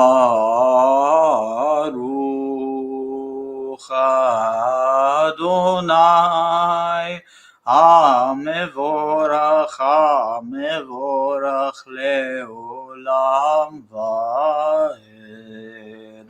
ברכו אתה אדוני אלוהינו מלך העולם, אשר בחר בנו מכל העמים, ונתן לנו את תורתו. ברוך אתה אדוני נותן התורה. All right.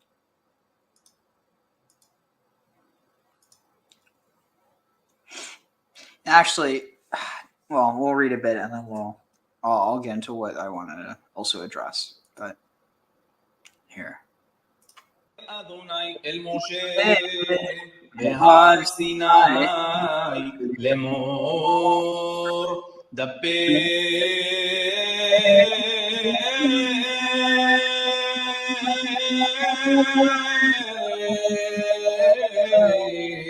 אל בני ישראל ואמרת עליהם כי תבואו אל הארץ אשר אני נותן לכם ושבת הארץ שבת לאדוני 6 שנים תזרע שדך ו6 שנים תזמור כרמלך ואספת. So an interesting thing here, this word for prune, tizmor, zamer also means song or to sing. So zamir is a singer. It's really interesting because this idea of pruning, you're trying to prune it to the shape that you want in the same way that you prune your voice to be the sound that you want. Interesting.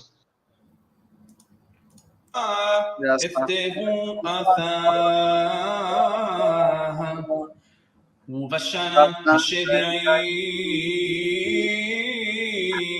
שבת שבתון יהיה לארץ שביעית ובשנה השביעית שבת שבתון יהיה לארץ שבת לאדוני שדך לא תזרע וכרמך לא תזמור את ספיח קצירך לא תבשור את ענבי נזירך לא תבשור שנת שבתון יהיה לארץ והייתה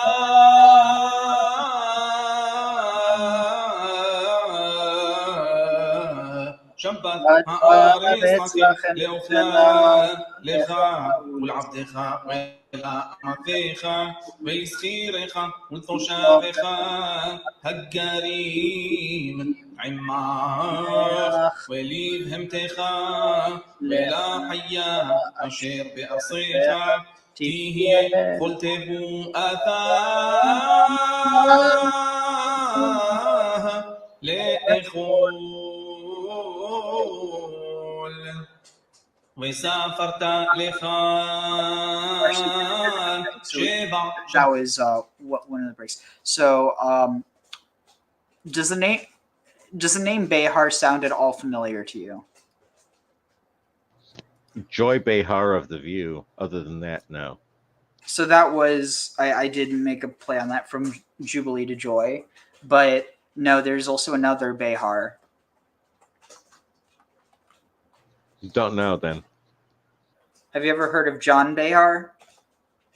Nope. I'm sure you have. Not by name. It's not ringing any bells.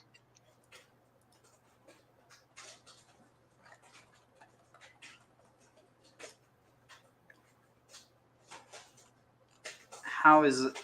Oh, come on, Eric. Let's see, is it? Let's see, it's in. No, not in Getty. What am I thinking? It's in Karam.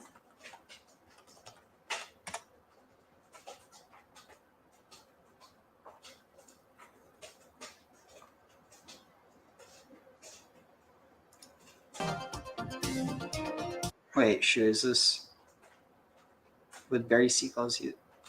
Shoot, I'm not. I don't. This probably is in. I can't imagine that this is copyrighted. On this Roots and Reflections, we discover Ain Karam. The ancient village of Ain Karam is associated with the Beit HaKerem of Jeremiah and the city of Judah, where John the Baptist was born. Today, it's a suburb of Jerusalem, nestled in a valley surrounded by mountains. Oh, it's so According to the beautiful. I Mishnah, miss it large so stone much. blocks quarried in this valley were used in the construction of the temple altar. A tradition recounts that Abraham camped here before his meeting with Melchizedek. It is believed, though, that Ein Kerem is actually the biblical Beit HaKerem.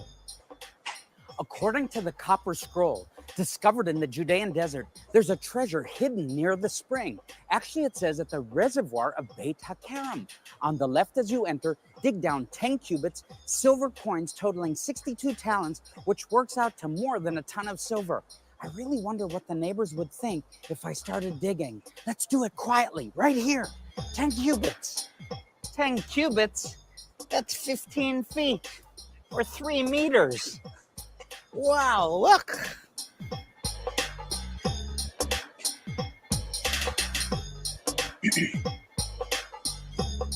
The New Testament tells us how Mary, the mother of Jesus, Yeshua, came to visit her cousin Elizabeth. Elizabeth, as we know, was pregnant with John the Baptist. But tradition tells us that these two women met together at a well. Why, the women, they spoke about gossip. They probably talked about what recipe they were cooking for a meal for Shabbat, and who was marrying who, and of course, who was pregnant. And that was a big subject in those days. Children all over the place. And therefore, tens of thousands of Christian visitors come to revere this site as Mary's well. And they sometimes drink the water or just touch the water to their faces, believing that there's healing, there's something holy about it. And many people through the years believed that drinking from this well would actually bring some kind of holiness to your life. But of course, today, the science says it's not advised to drink the water. But let's see what happens. Whoa, I'm feeling really pregnant. In the Second Temple period, Jewish women enjoyed more rights than their counterparts in other ancient societies. They could own property and received basic education, at least a few years of schooling, which meant that there was a high literacy rate among Jewish women. I asked Dr. Petra Helt, a Hebrew University lecturer, about the status of women in the time of Mary and Elizabeth. Anna, for example, she was a rich lady. She had her own house near the temple, which today is in the old city.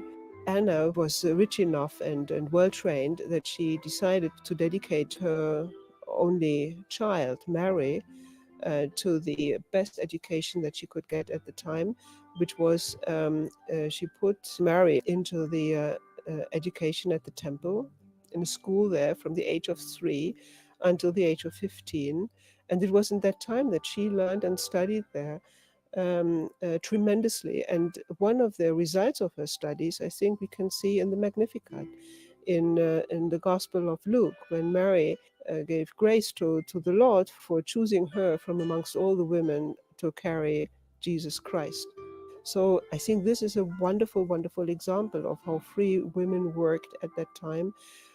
We have much information about women in synagogues at that time. They participated fully in the services. They were reading from the Torah. They participated like men in prayer, etc. So much so that they when they went to live in the diaspora, like in Corinth, the famous city, a Greek city, that they behaved there as they did at home, acting freely, working freely, etc. It was Paul who wrote to the women in Corinth, don't do this any longer. You are living in a different society. Cover your hair as those Greek women do. Don't speak in public as those Greek women don't do. All in order to help those free women to behave in a society that was not as free as a Jewish society at that time. For an experience of a lifetime, come up and join us during the Feast of Tabernacles for the Sukkot. Jerusalem ain't. Despite being a suburb of Jerusalem, Ein Kerem maintains its village atmosphere with cafes, restaurants, shaded alleys, and gardens. Ein Kerem has developed into an artist colony. all through these back streets, there are different places to take a look. It's green and spacious, and people like to visit Ein Kerem, and it's a wonderful place for an artist to live and work, and that's why I'm here. I noticed that the scenery, the landscape is so beautiful. It must be a natural environment for an artist. Definitely. Like these paintings are inspired by the landscapes of Ein Kerem. I noticed there's a strong historical, traditional Christian presence. Definitely. It's the St. John the Baptist is the major figure identified with Ein Kerem. And St. John the Baptist was a Jew who lived before Jesus, and he was certainly 100% Jew, and he got involved in what Christians call baptism, but essentially is what we call mikveh. He was adopted by the Christians, and he became sort of an important figure in Christianity. So he was a good Jewish boy. He was another good Jewish boy who had some interesting ideas, and he was obviously a charismatic person and had a following of people who loved him and who listened to his teachings.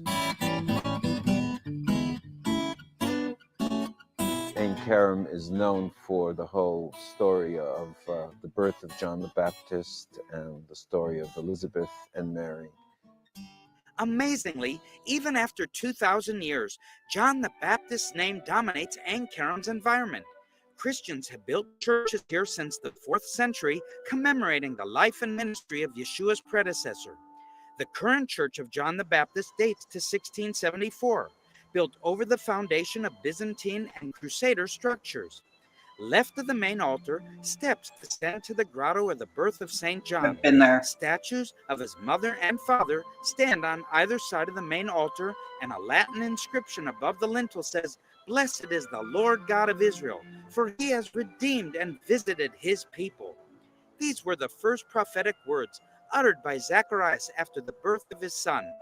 He had been made mute since the angel Gabriel appeared to him in the temple sanctuary. Zacharias' full prophecy is inscribed in many languages around the church courtyard. On a hill opposite is the Church of Visitation. It is believed that the house of Zacharias and Elizabeth stood here, and is where Mary stayed with her relatives for about 3 months during the visit to Ein Kerem. The significance of the Visitation Church is in reference to Mary, known in Hebrew as Miriam, in her proclamation prayer of thanksgiving to God, which is recorded in Luke chapter 1. And Mary said, "My soul magnifies the Lord, and my spirit has rejoiced in God my Savior, for he has regarded the lowly state of his maidservant. For behold, henceforth all generations will call me blessed." Mary's Magnificat is inscribed in 42 languages on the wall facing the church. Also, a modern sculpture depicts the meeting of the two Jewish women. Nearby, we enter a chapel with paintings illustrating events in the lives of Elizabeth and Zacharias.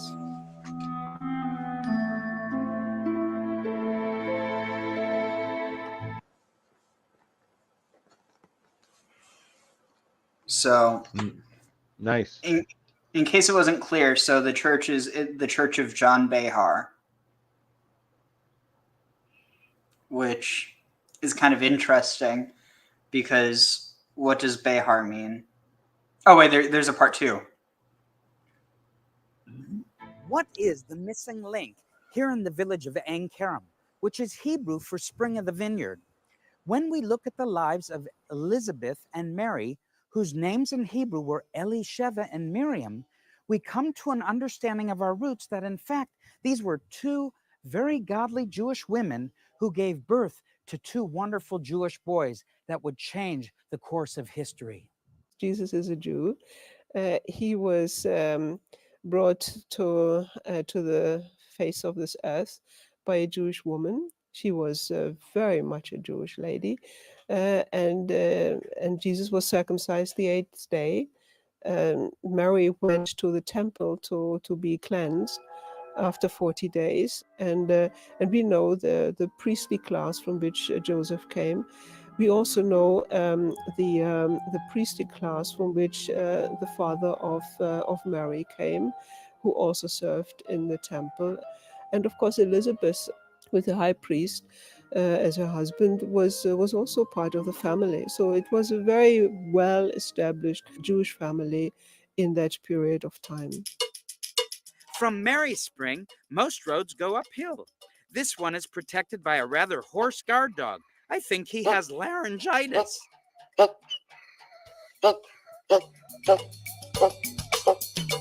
In the hills of Ain Karim is a precious work known as St. Vincent's, a hospital care home for the severely handicapped children.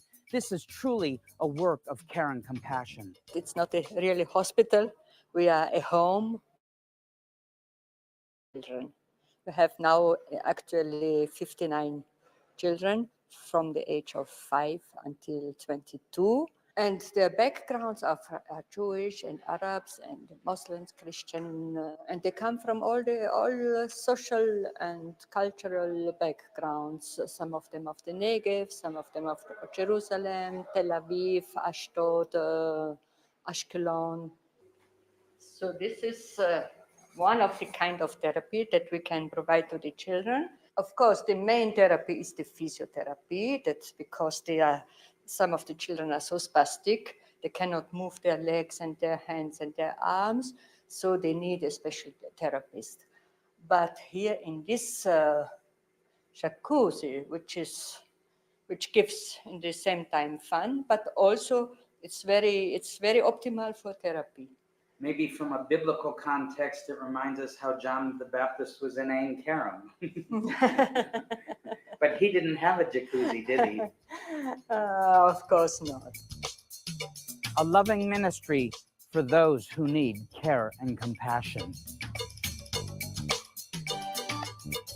Not only does Roots and Reflections educate us about the land of Israel, but seeks to bring us into a better understanding of the natural and spiritual restoration of its people. Throughout the land of Israel today, The sounds of legends, traditions, and these hills are alive with the sounds of legends, traditions, and history. And that's the Some say thing, John's those hills. father is the same That's the key. Zechariah, who as high priest is mentioned by Jesus as the one murdered between the temple and the altar. According to the apocryphal New Testament, Proto-Evangelium, it was Herod who ordered Zacharias killed because he was protecting his infant son John when the king sought the death of all children under 2 years of age in Bethlehem and in all its districts. And she was married to Zechariah, the high priest in the temple. He obviously was very much loved by the people, and he was slaughtered by Herod's soldiers for not giving away John and Elizabeth, his wife.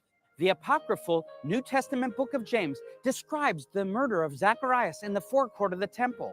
But God miraculously protected Elizabeth and her infant son John in the hills above Ain Karim. I guess Let he us didn't read care that here much about where it says, Zach. But Elizabeth, when she heard that they sought for John, took him and went up into the hill country and looked about where she should hide him. And there was no hiding place. And Elizabeth groaned and said with a loud voice, O mountain of God, receive thou mother with a child. And immediately the mountain clave asunder and took her in. The two were concealed by the mountain, for as long as Herod's soldiers sought their destruction. Yeshua found refuge in Egypt that with mountain, his mother and Joseph. that's the John key. found it here under these rocks. These are the stories we know about them. Again, here I think we have a very courageous woman, faithful to the Lord and not giving in to the political circumstances of the time. Investigating these stories and traditions has made me hungry. So let's go back to Mary Spring and look for a typical Middle Eastern culinary treat to satisfy the palate. Let's try a Middle Eastern specialty drink called Sahlav. And this is one of the best places I know to get it, right here in Ain Karim. Let's go find out what it's made of. But what's it's so in it? good. It's like I can taste it right now. Oh my god! Oh my god! Cinnamon. I'm going to make some. I'm going to make we some have summer. all in here. Oh my god! I can coconut. taste it. No, you don't have here. You're going to add it. You're going to add to it. So, what does the rose water do? Flavor. A good smell. A good smell. Yes. Do we taste it? You can taste this. Okay. So I'm gonna have 2 sakhlav, and it looks This is and so smells much. wonderful. It's like a thick milk, but it's warm.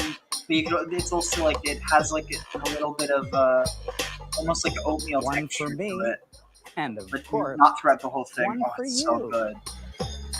Hey, that's not funny. We've got to Don't give tease this me with one if sakhlav you a don't plan on try. giving it to me. Let's try it.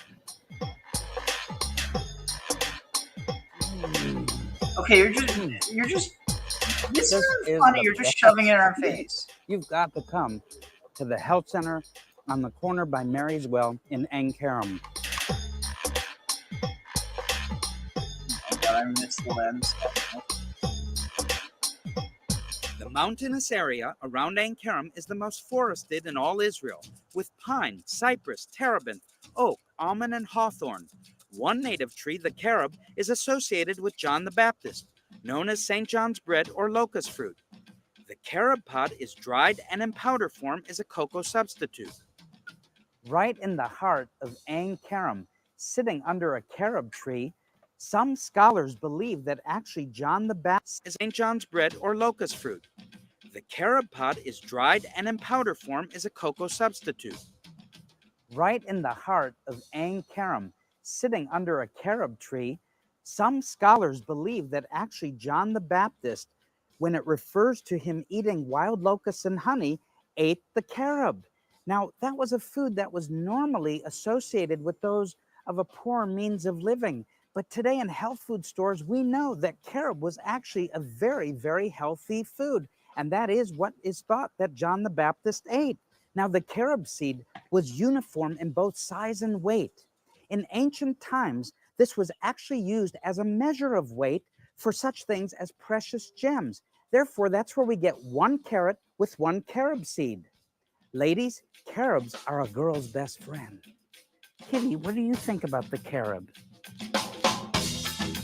I think he says it's strictly for the alley cats.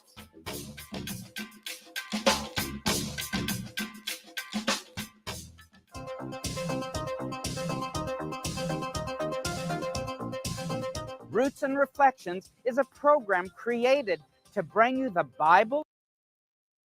Another important place linked to John the Baptist is a recently excavated cave near Kibbutz Suva, a short forest hike from Ein Kerem. If John was born and grew up in Ein Kerem, and his ministry accomplished in Beit Abara beyond the Jordan where John was baptizing, then Suba was his training ground. Here, John's calling was defined. We are in a site that we call the Cave of John the Baptist, that got its name because of a series of incisions of drawings that have been carved into the walls of this cave. And they show the image of John the Baptist and other symbols connected to John the Baptist and Christianity. We have one image of a person. It has the same symbolism of John the Baptist. He has long hair. He has a hairy garment that is mentioned in the scriptures as a camel skin. He's holding a staff in his hand. And there is an image of an animal or a sheep standing next to him. This image in all the Christian art all over the world, the image of John the Baptist is always described in this way. A person with long hair wearing some fur or camel skin on him and holding a staff and the sheep standing next to him. All the Johns in all the Christian art always are described this way. And we have this image over here. Now, of course, this image is very primitive. It's not very beautiful. It's done by a simple person who took a chisel and chiseled this shape out of the wall. Another image is the decapitated head of John the Baptist, which is located exactly opposite the image of John the Baptist himself.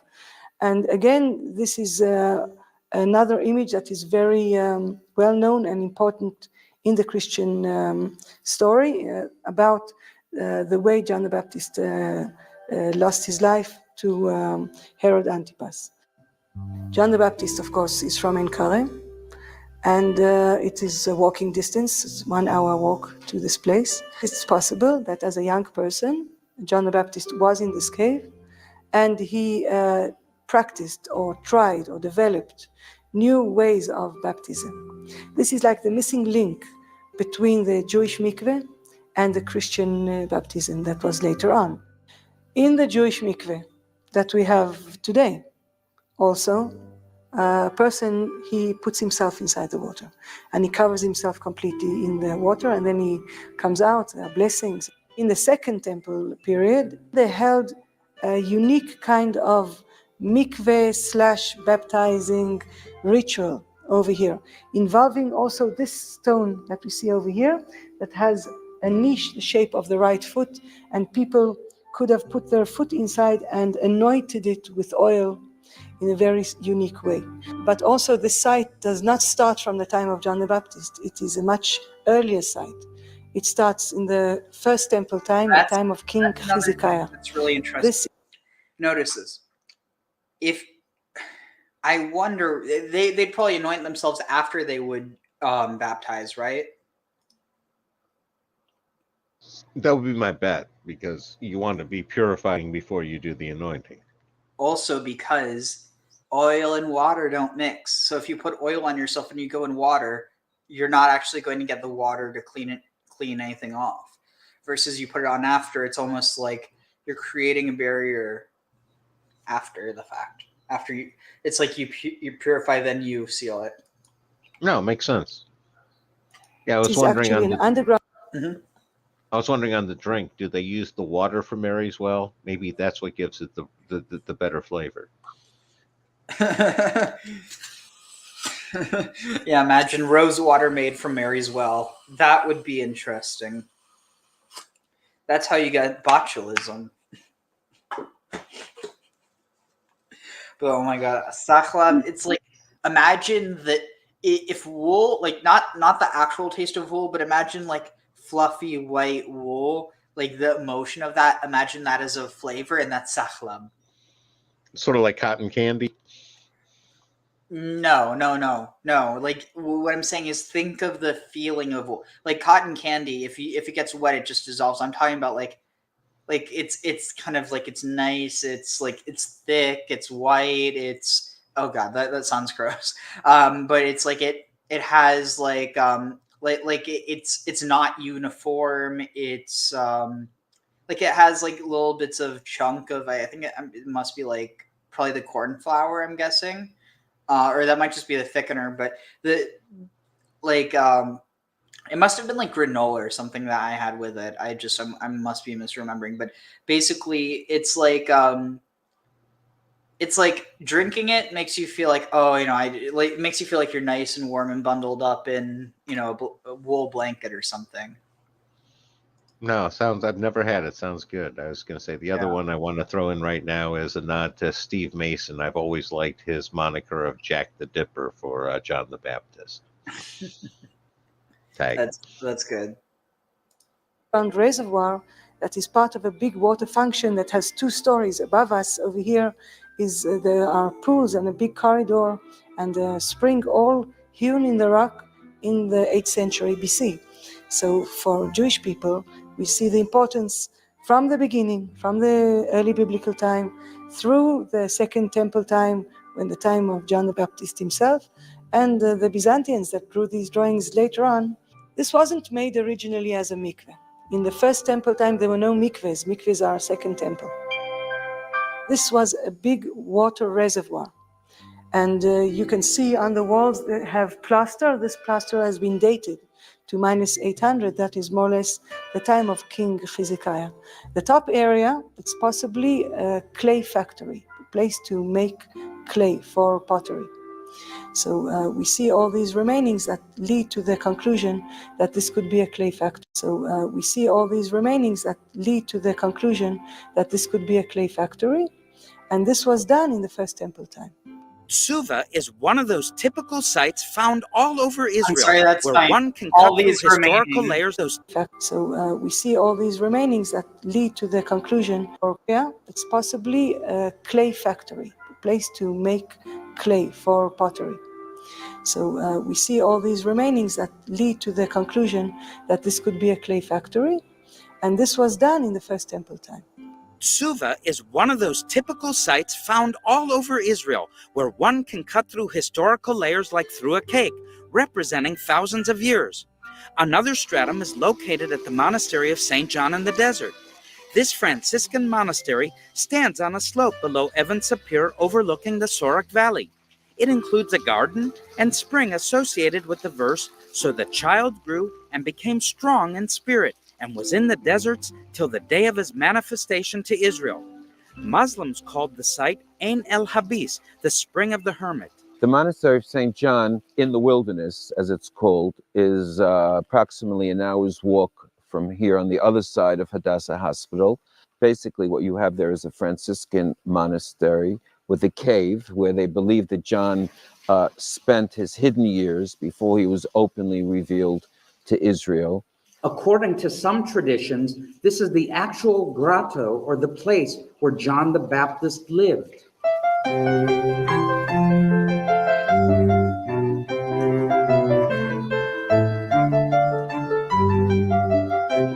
There's also a natural spring of water there. It's right adjacent to the cave.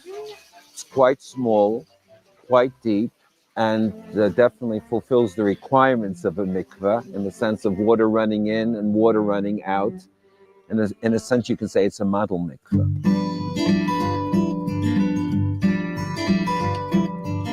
Our word of the week is mikveh, or ritual immersion. Hold your breath.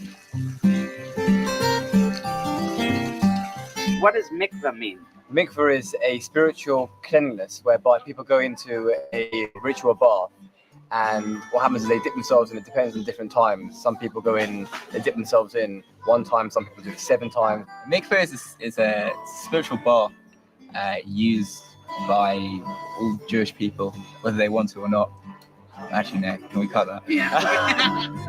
A mikveh is a spiritual bath used by both Jewish men and women at various times during the year.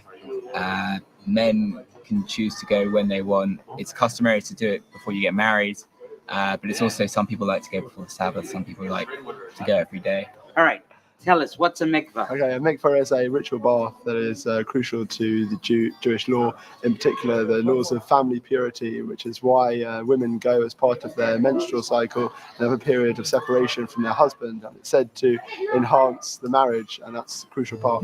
To be fit for use, the mikveh has to contain sufficient water to cover the body of a woman of average size, with water originating from a natural spring or rainwater.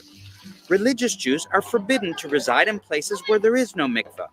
This rule has been in effect since the days of the Second Temple. The baptismal pool at the monastery of St. John in the desert certainly fits the qualifications of a proper mikveh, with sufficient water to cover the body of a woman of average size, in this case my own daughter, seeking immersion. In the traditions of my forefathers, Abraham, Isaac, and Jacob, and in Yeshua the Messiah, I immerse myself to new life. new life. Amen. Should I just go down? Yeah.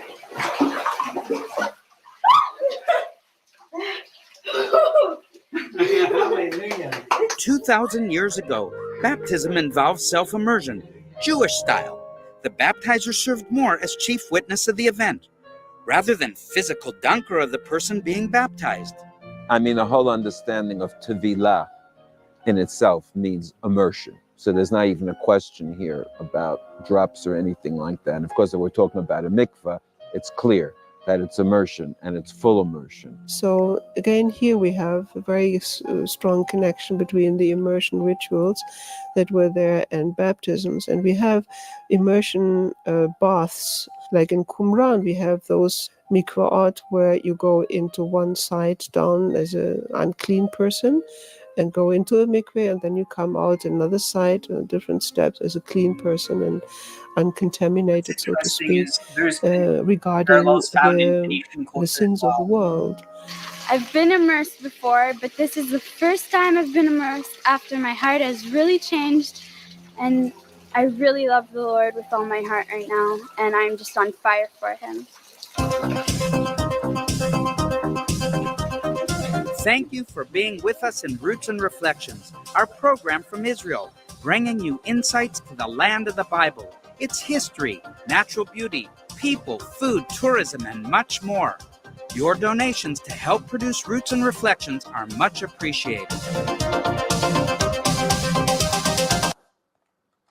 So they didn't really address it directly, but this idea of John on the mountain, let me see if I can find it. No, they did a good job with the water aspect. You know, I was kind of curious as about the after hour parties the nuns throwing those in that deluxe jacuzzi. I bet you the nuns enjoy that at night. Let's see. I have no clue. That's how I heard it. I feel stupid. Maybe no, but I'm pretty sure that was how it was. Let's see. John on the mountain.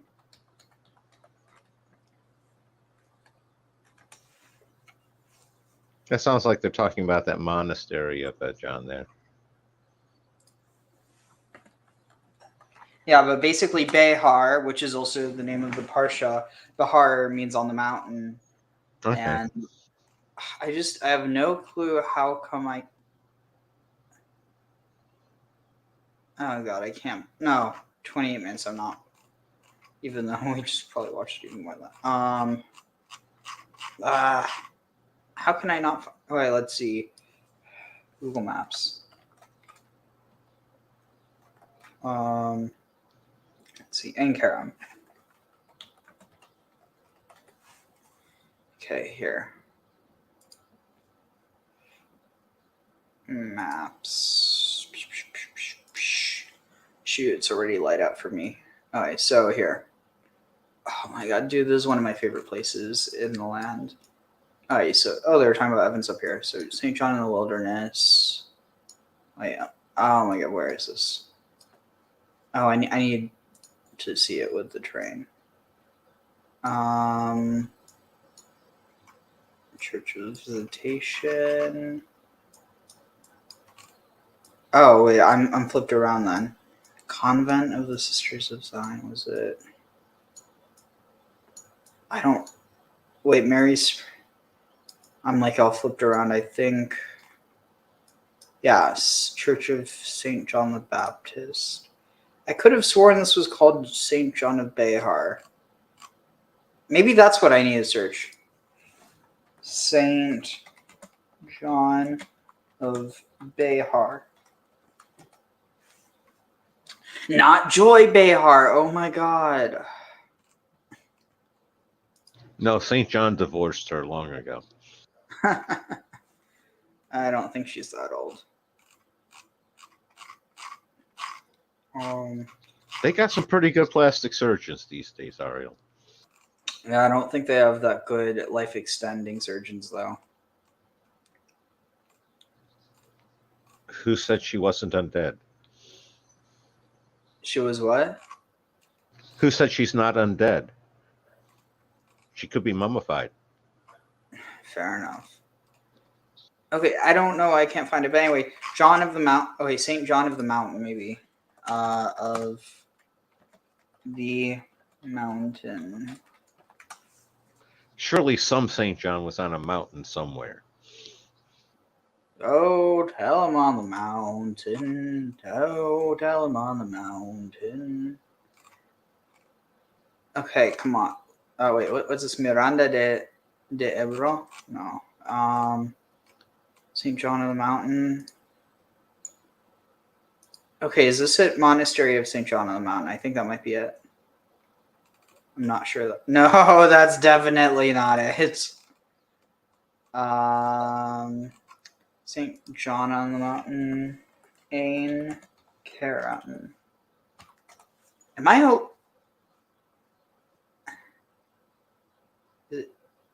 Here. Okay. So there's something about the mount. I'm going to look into it.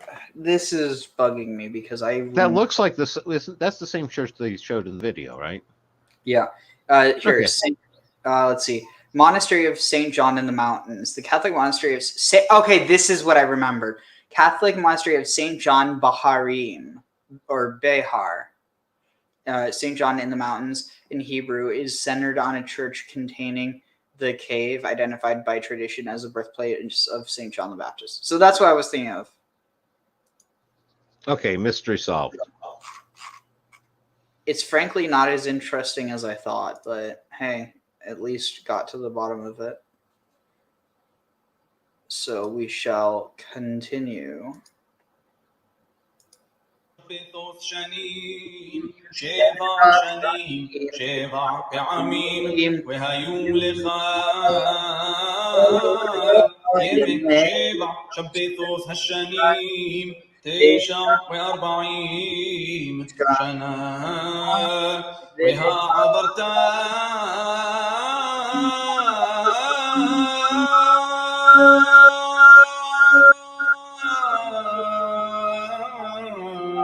שופר תרועה בחודש השביעי, בעשור לחודש, ביום הכיפורים, תעבירו שופר בכל עשיכם, וקידשתם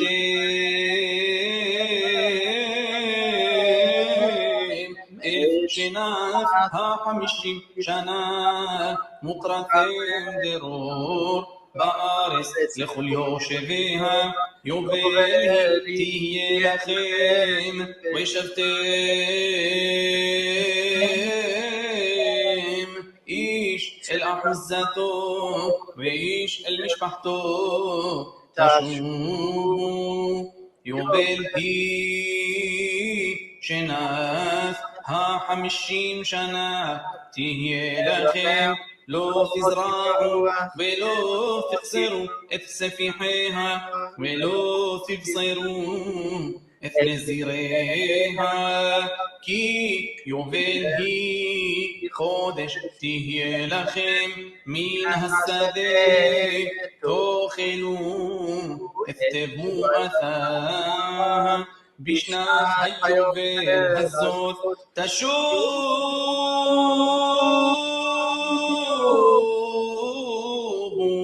איש אל אחוזתו, וכי תמכרו ממכר לעמיתך, או קנו מיד עמיתך, אל קנו איש את אחיו, במספר שנים אחר היובל, תקנה מאת עמיתך, במספר שני תבואות, ימכור לך, לפי רוב השנים, תרבה מקנתו, ולפי מאות השנים, תמעיט מקנתו, כי מספר תבואות הוא מוכר לך, ולא תונו איש את עמיתו, ויראת מאלוהיך, כי אני אדוני אלוהיכם, ועשיתם את חוקותיי ואת משפטיי תשמרו, ועשיתם אותם וישבתם על הארץ לבטח.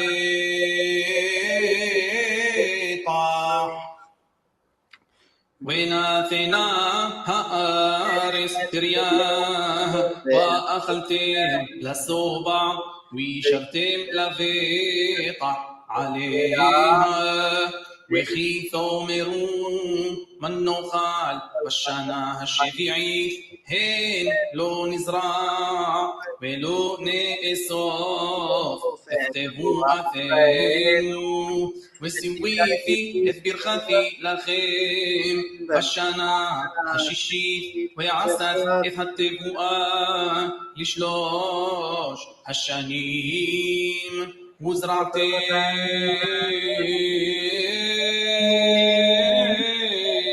את השנה השמינית, ואכלתם מן התבואה הישן עד השנה התשיעית עד בו. So check this out.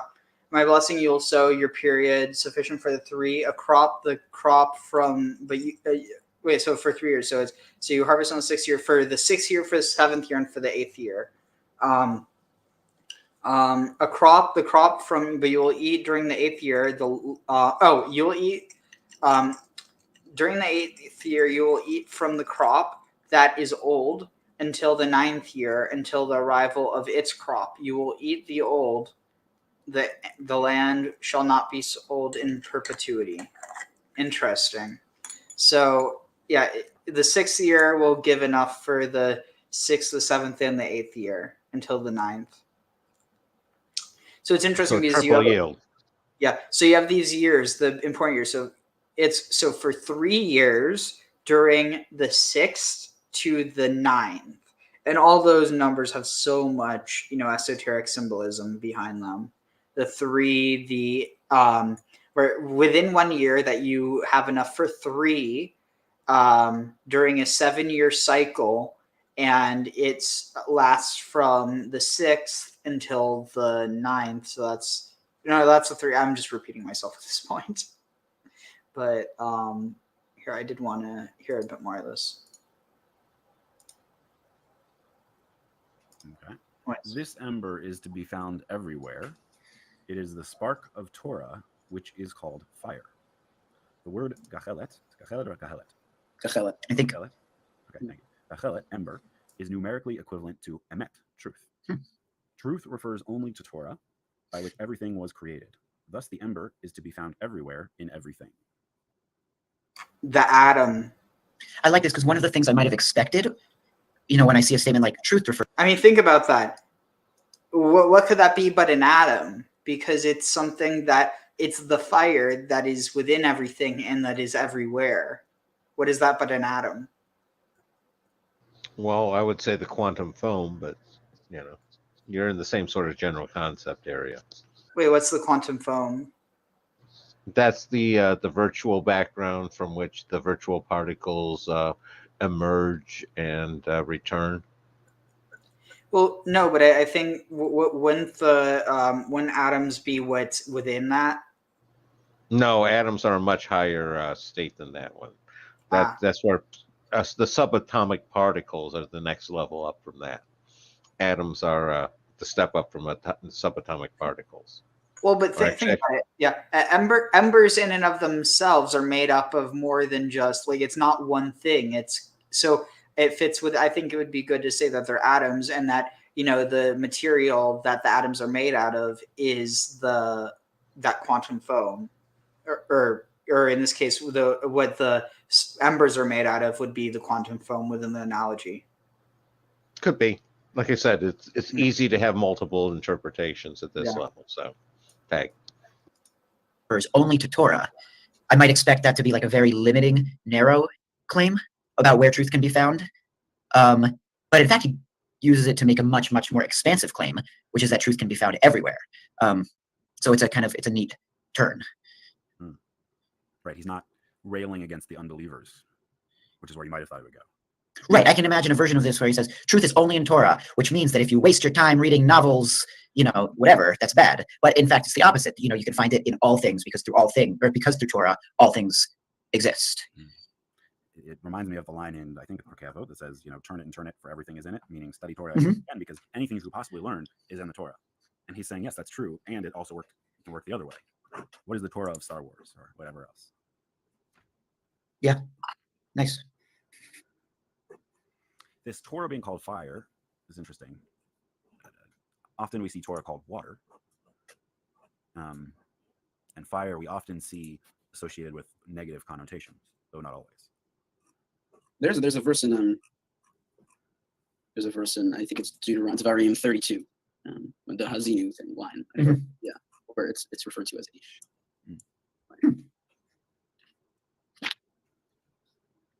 Okay. The Jew is capable of fulfilling the potential of this spark. Perhaps the person in general is capable of fulfilling the potential of this spark. Of this it is written, God blew the breath of life into the nostrils, and the person became a living soul. Living soul is rendered by the Targum, the translation into Aramaic, as a speaking spirit, as opposed to a living soul. We have the power in our mouths to awaken the life that lies everywhere. That is why "if you walk in my ways" is read as working at Torah. Let's pause there because of that break. So the spark is in everything. We are capable of fulfilling the potential of this spark, presumably inside of us, I would think. And how do we have that power? It's the power in the mouth, as pointed out earlier from the first paragraph. Mm-hmm. The power to awaken the life that lies everywhere. What do you make of that phrase? I mean, there's something that our speech can, make people feel good, or it can harm people. We have the ability to praise and offer gratitude and love to people, and then we can also, embarrass them and hurt them in some ways. Yeah. So the everywhere extends it, I think, beyond just that, in that so much of our experience of the world and life is through our verbal understanding, whether spoken or not. And so the words that we speak can have ramifications beyond just So the true. feelings and Our language of shapes person, our but can perception. translate into their beliefs and actions and ways of interacting with, bless you, anything Bless you. in the world, not just other people. Yeah, for sure. It behooves us to say the right thing. And yet, if the ember is in everything, I mean, can there be a wrong thing? Yeah, I might have missed what you said before, but I mean, if the ember is just the potential, either you blow on it and it brings fire, and that's in this metaphor that's positive, or you spit on it and you extinguish it. That's up to you. There's nothing wrong with ember. It's what you do with it. Use our speaking spirit. That spark of Torah inside is really just the potential for either good or bad. Mm-hmm. Okay. That is why "if you walk in my ways" is read as working at Torah. This means making a real effort to find words of Torah everywhere, to seek out the stamp and imprint of Torah that is to be found in every place. The Midrash refers to the imprint in which I formed the sun and the moon. Time itself has been given to us, to Israel, who declares times to be sacred. The same is true of sabbaticals and jubilees, for it says, "Count for yourself." It is the court that declares a year to be sabbatical or jubilee. Interesting. So I think what he's offering another more radical interpretation. All right, so yeah, we're just going to move back to this.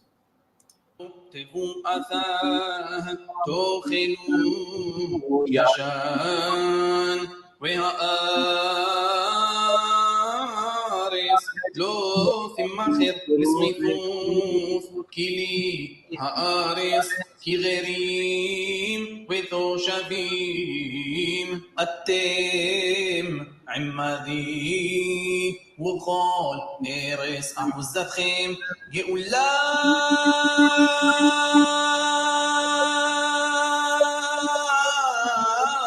תיתנו לארץ כי ימוך אחיך ומחר מאחוזתו ובגואלו הקרוב אליו וגאל את ממכר אחים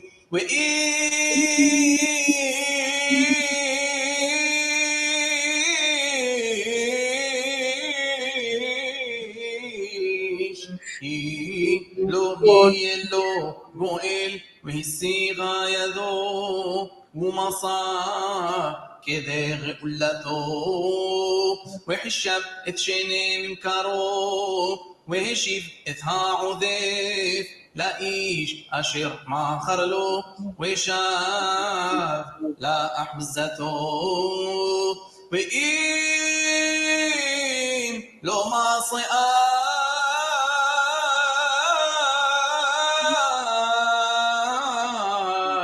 ידו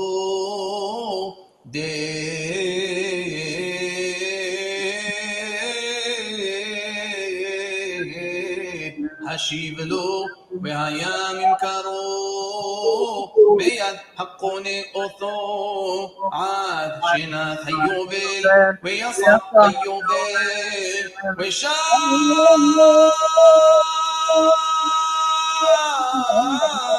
לאחוזתו.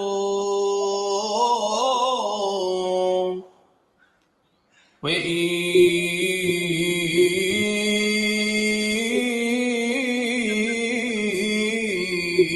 כי ימכור בית מושב עיר חומה, והייתה גאולתו עד תום שנת ממכרו ימים תהיה גאולתו. ואם לא יגאל עד מלות לו,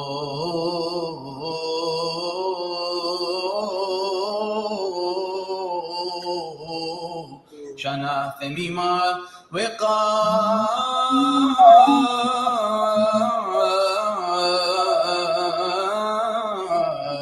הבית אשר בעיר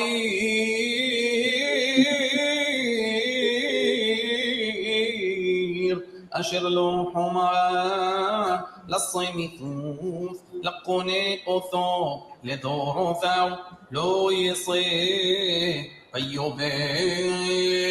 ובתי החסרים אשר אין להם חומה סביב על שדה הארץ יחשב גאולה תהיה לו ביובל יצא.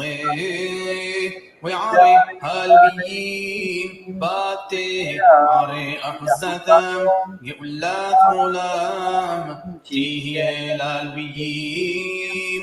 ואשר יגאל מן הלוויים ויסע ממכר בית בעיר אחוזתו ביובל, כי בתי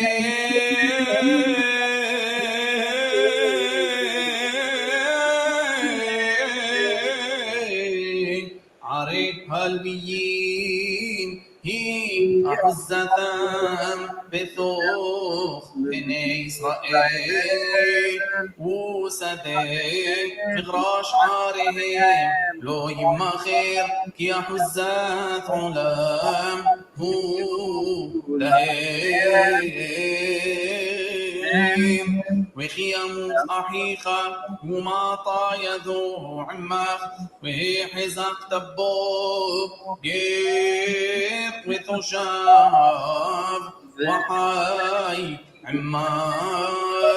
אל תיקח מאיתו נשק ותרבית, ויראת מאלוהיך וחי אחיך עמך. את כספך לא תיתן לו בנשך, ובמרבית לא תיתן אוכליך. אני אדוני אלוהיכם אשר הוצאתי אתכם מארץ מצרים, תן לו בנשך ובמרבית. Marbit. So when the first attar, which is it's like this Arabic perfume oil, basically. It's basically like essential oil, except it's a blend. It's not just and then it's I forget exactly what's in it, but different botanicals.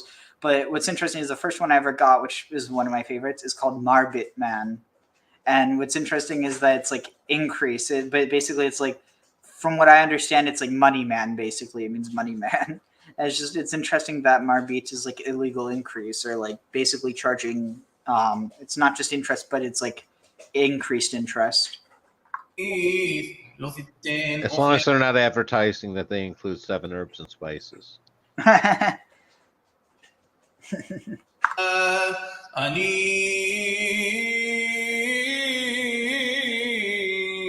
אדוני אלוהיכם אשר הוצאתי אתכם מארץ מצרים, לתת לכם את ארץ כנען להיות לכם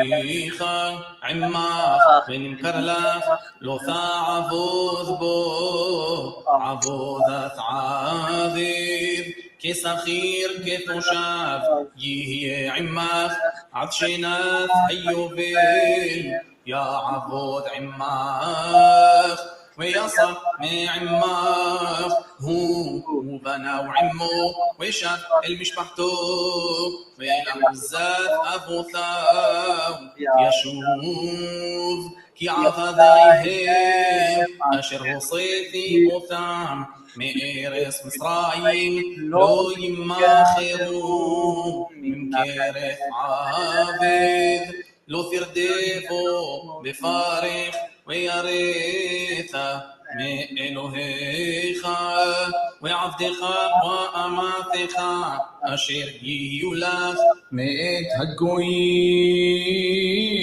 אשר סביבותיכם מהם תקנו עבד ואמה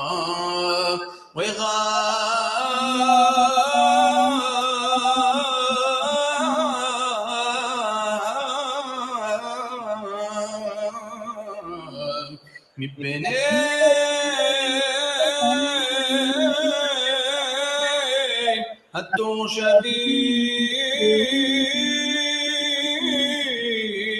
התושבים הגרים עמכם מהם תקנו וממשפחתם אשר עמכם אשר הולידו בארציכם והיו לכם לאחוזה והתנחלתם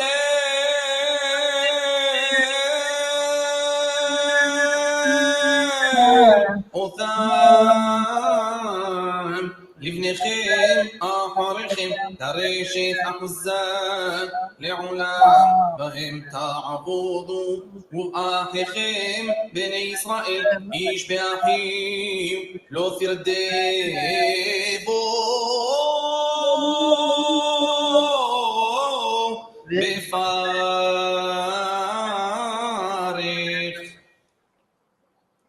Holy crap. You know, I'm reading this, and I mean, like, obviously I knew this stuff was in there.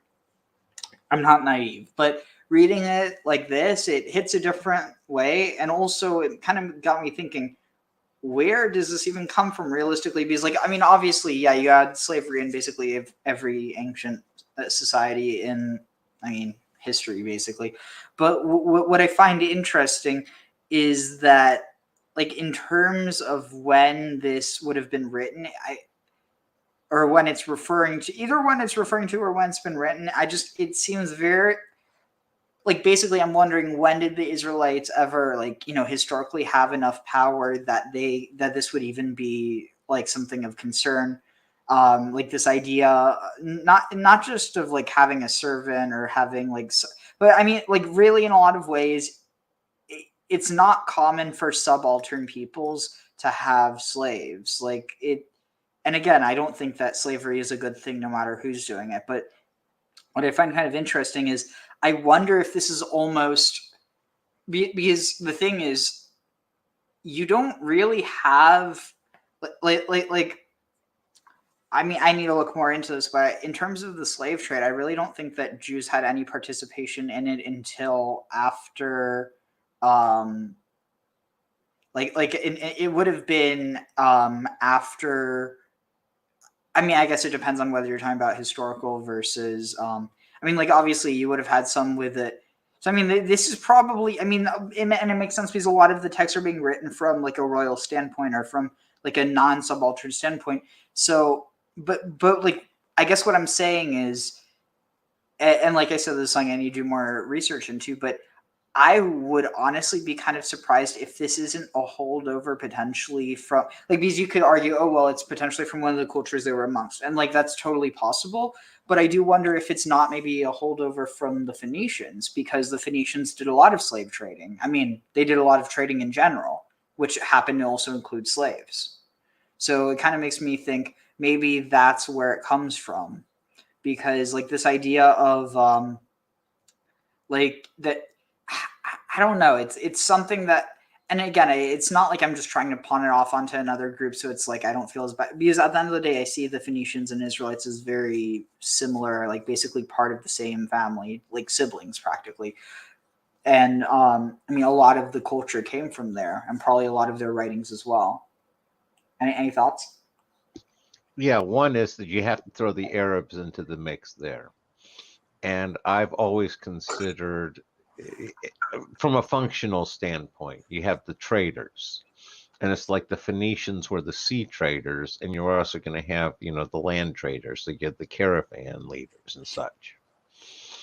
And that's sort of the, I see them as sort of the, complementary aspects of it. And that's why they share a lot of the same culture and the same mentality. And that's where, like you were saying, it seems naturally that anybody who was handling trade over land was also going to be handling slaves. And if they were Jewish traders, they'd be handling slaves, is sort of how I would look at it. I would need, that would be my expectation. But I guess what I'm saying, though, is that I don't really think that, like, I think that the context that Jews took part in trade had a lot to do, like, simultaneous with the Phoenicians, if not a lot of the memory of, the traders of Solomon, like, who went to all these different lands and brought wealth. That was the Phoenicians. Well, it was also the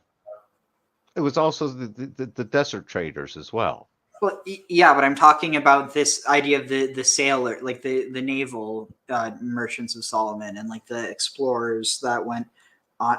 I'm so much of Israelite history, I'm convinced, is mythologized Phoenician history. And well, I take it one step removed.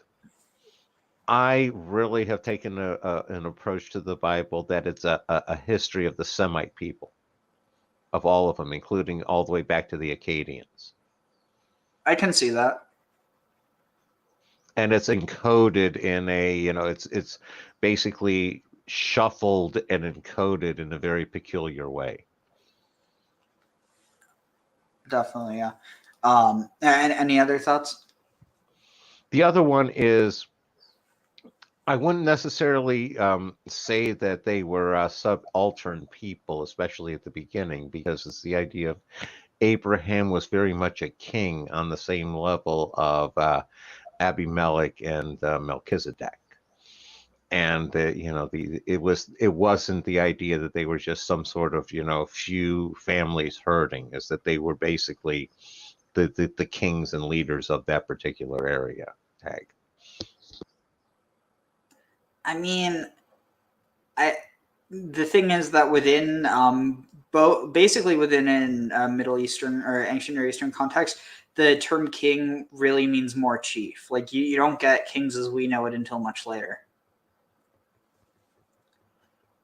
Oh, agreed. I'm just saying this. You're not subaltern if the Pharaoh's pretty much treating you kind of on an equal level. That's sort of what I'm saying. I mean, it's also being written from a Hebrew perspective, so it's going to portray him as an equal because, the Pharaoh was like the head, one of the most powerful people in the world. It's less so a statement of history and more so a rhetorical motif. In my opinion, at least. No, I can see where you're getting that. But it also just because, like, yeah, he fights with them, but in a lot of ways, he's kind of that he's got main character syndrome where it's like everything works out for him, but he doesn't start off as this powerful person. He becomes that.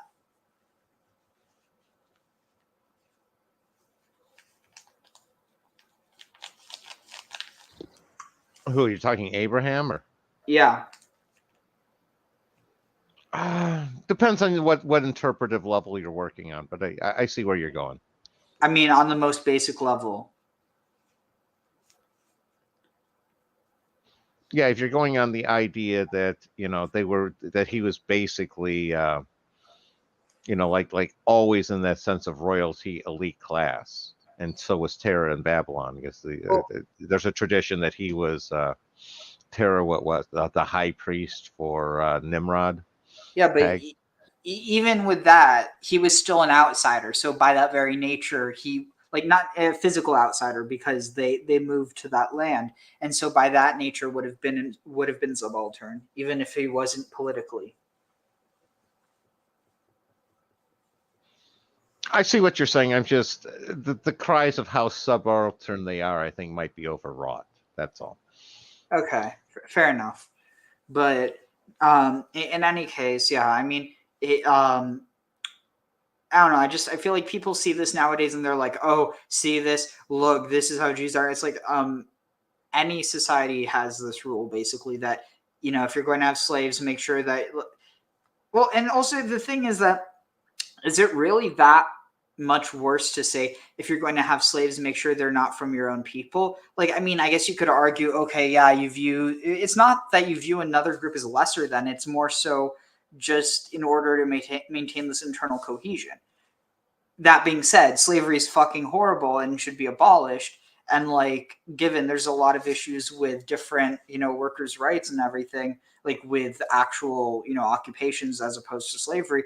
But even if it's not perfect, it's a hell of a lot better than being a slave, because, even if you don't get paid well, even if there is this concept of wage slavery, you can still choose what job you do. You can ultimately go, try to grow food on your, I mean, it's not a perfect situation. That, like, a lot of modern society has its issues, but at the end of the day, a job's better than being a slave. And so anyone who's trying to argue for slavery has a lot of issues in their mind. Now, on the other hand, if you want to interpret this as, occupation, because the word aved could mean slave or servant or worker. The problem, though, is why can't you hire a worker from your own people? So then if you want to reinterpret that, then you have to reinterpret that. And then it causes a whole host of issues. But honestly, I'd rather someone be honest with what it says and be like, yeah, it says slavery and like, that's fucking horrible. Or, I mean, alternatively, I would also like if someone tried to reinterpret it, knowing that it is a reinterpretation, but trying to find a way that this text that they consider holy to still have, this holiness without having to change it. And like without changing what's literally written, while changing how it's understood. Because the whole idea of, multiple interpretations. Anyway, well, any other thoughts before we move on? Yeah, my thought I had on that front is the idea of it's a tribal work, and that the Bible is very much an emphasis of written from a tribal aspect. So you're going to emphasize what's good for your tribe at the expense of other people. And that would explain why, with slavery, you wouldn't, enslave any of your people. It would only be the outside people. It's part of that whole boundary and the whole tribalism that is, like I said, basically fundamental to the Bible. And then with the good old Greeks, then you get this idea of universalism. It's like, oh, our God is the God of everything and endorses this stuff. And then that's where you get the issues. Exactly. It's when you start mixing and matching different kinds of gods. Sometimes they mix well. Sometimes it's a little like bleach and ammonia. Yep. وخيت السير يا تجير وتوشر عماخ وما خاحيخا عمو ونمكار لغير توشر عماخ ولعيقر مشباحة غير آخرين مكار يقولا تهيلو إحاد مي إحاو يغالينو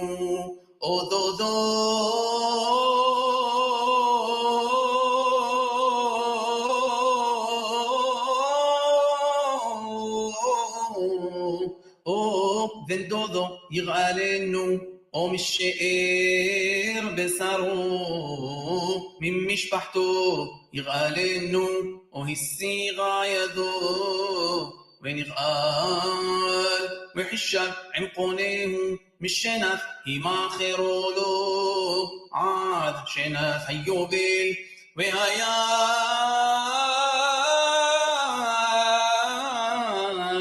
كيسف ممكرو במספר שנים, כי מסחיר יהיה עמו, עם עוד רבות בשנים, לפיהן ישיב גאולתו מכסף מקנתו ואם מעט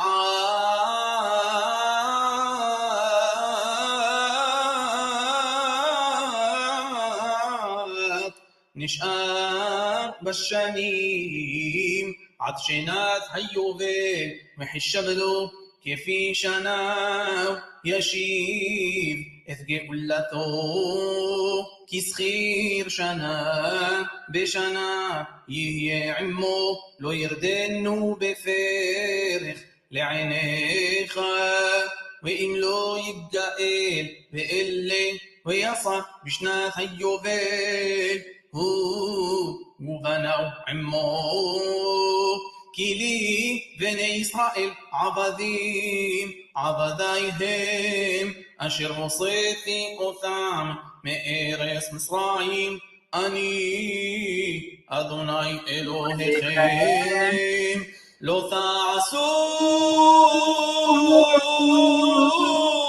לכם אלילים ופסל ומצבה לא תקימו לכם ואבן משכית לא תיתנו בארצכם להשתחוות עליה כי אני אדוני אלוהיכם את שבתותיי תשמורו ומקדשי תיראו אני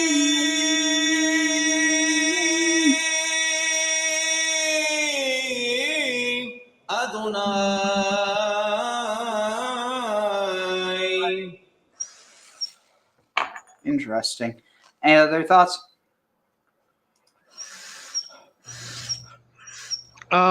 Just building on the whole tribalism aspect. This is sort of the idea of the familyism and the family God, and that's very much an innovation that I think is the Semite innovation there, where before you had gods of cities or gods of forces of nature, and that's the god of a particular people or genetic heritage kind of thing. I think that's an innovation that was brought in with, and the Bible reflects.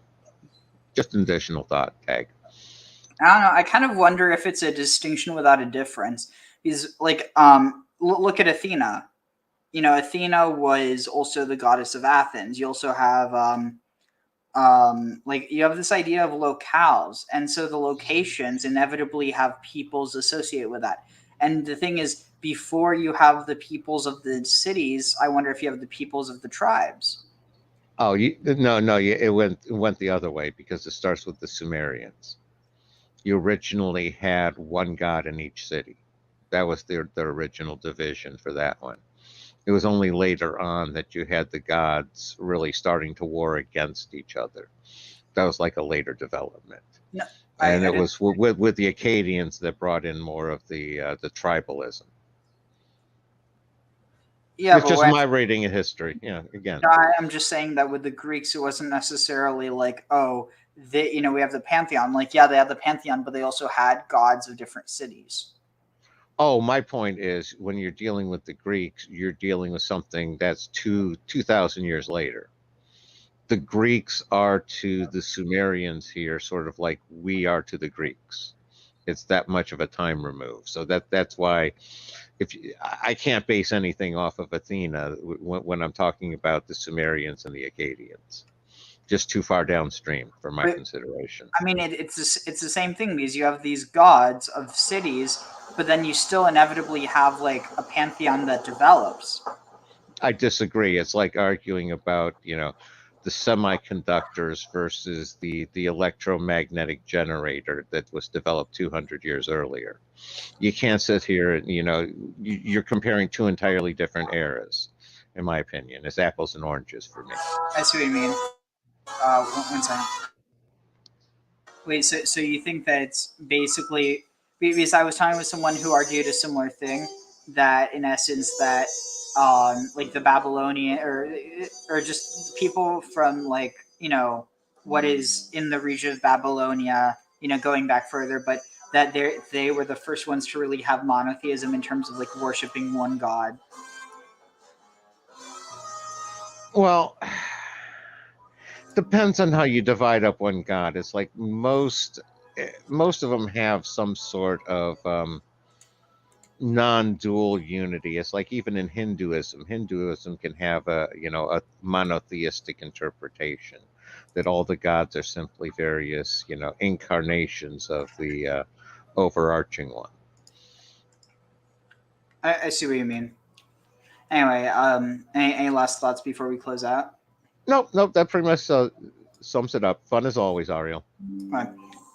So before I forget, Baruch atah Adonai Eloheinu melech haolam asher natan lanu torat emet v'chayei olam nata betochenu Baruch atah Adonai noten haTorah. Oh wait, did it? I don't know why it went. Oh no, I thought I saw a new comment. Anyway, on that note, we'll do this again soon. And want to tell the Rebbe the words of the new song that we're singing with Mashiach, right? So I'm just going to read him. Am Yisrael, have no fear. Mashiach will be here this year. We want Mashiach now. We don't want to wait. Okay? We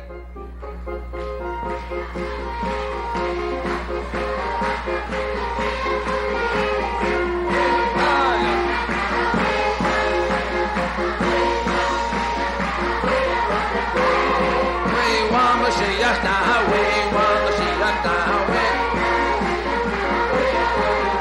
Oh yeah, Am Yisrael, have no fear. Mashiach will be this year. Am Yisrael, have no fear. Mashiach will be here this year. We want Mashiach now. We want Mashiach now. We don't want to wait. We want Mashiach now. Mashiach now. We don't want to wait.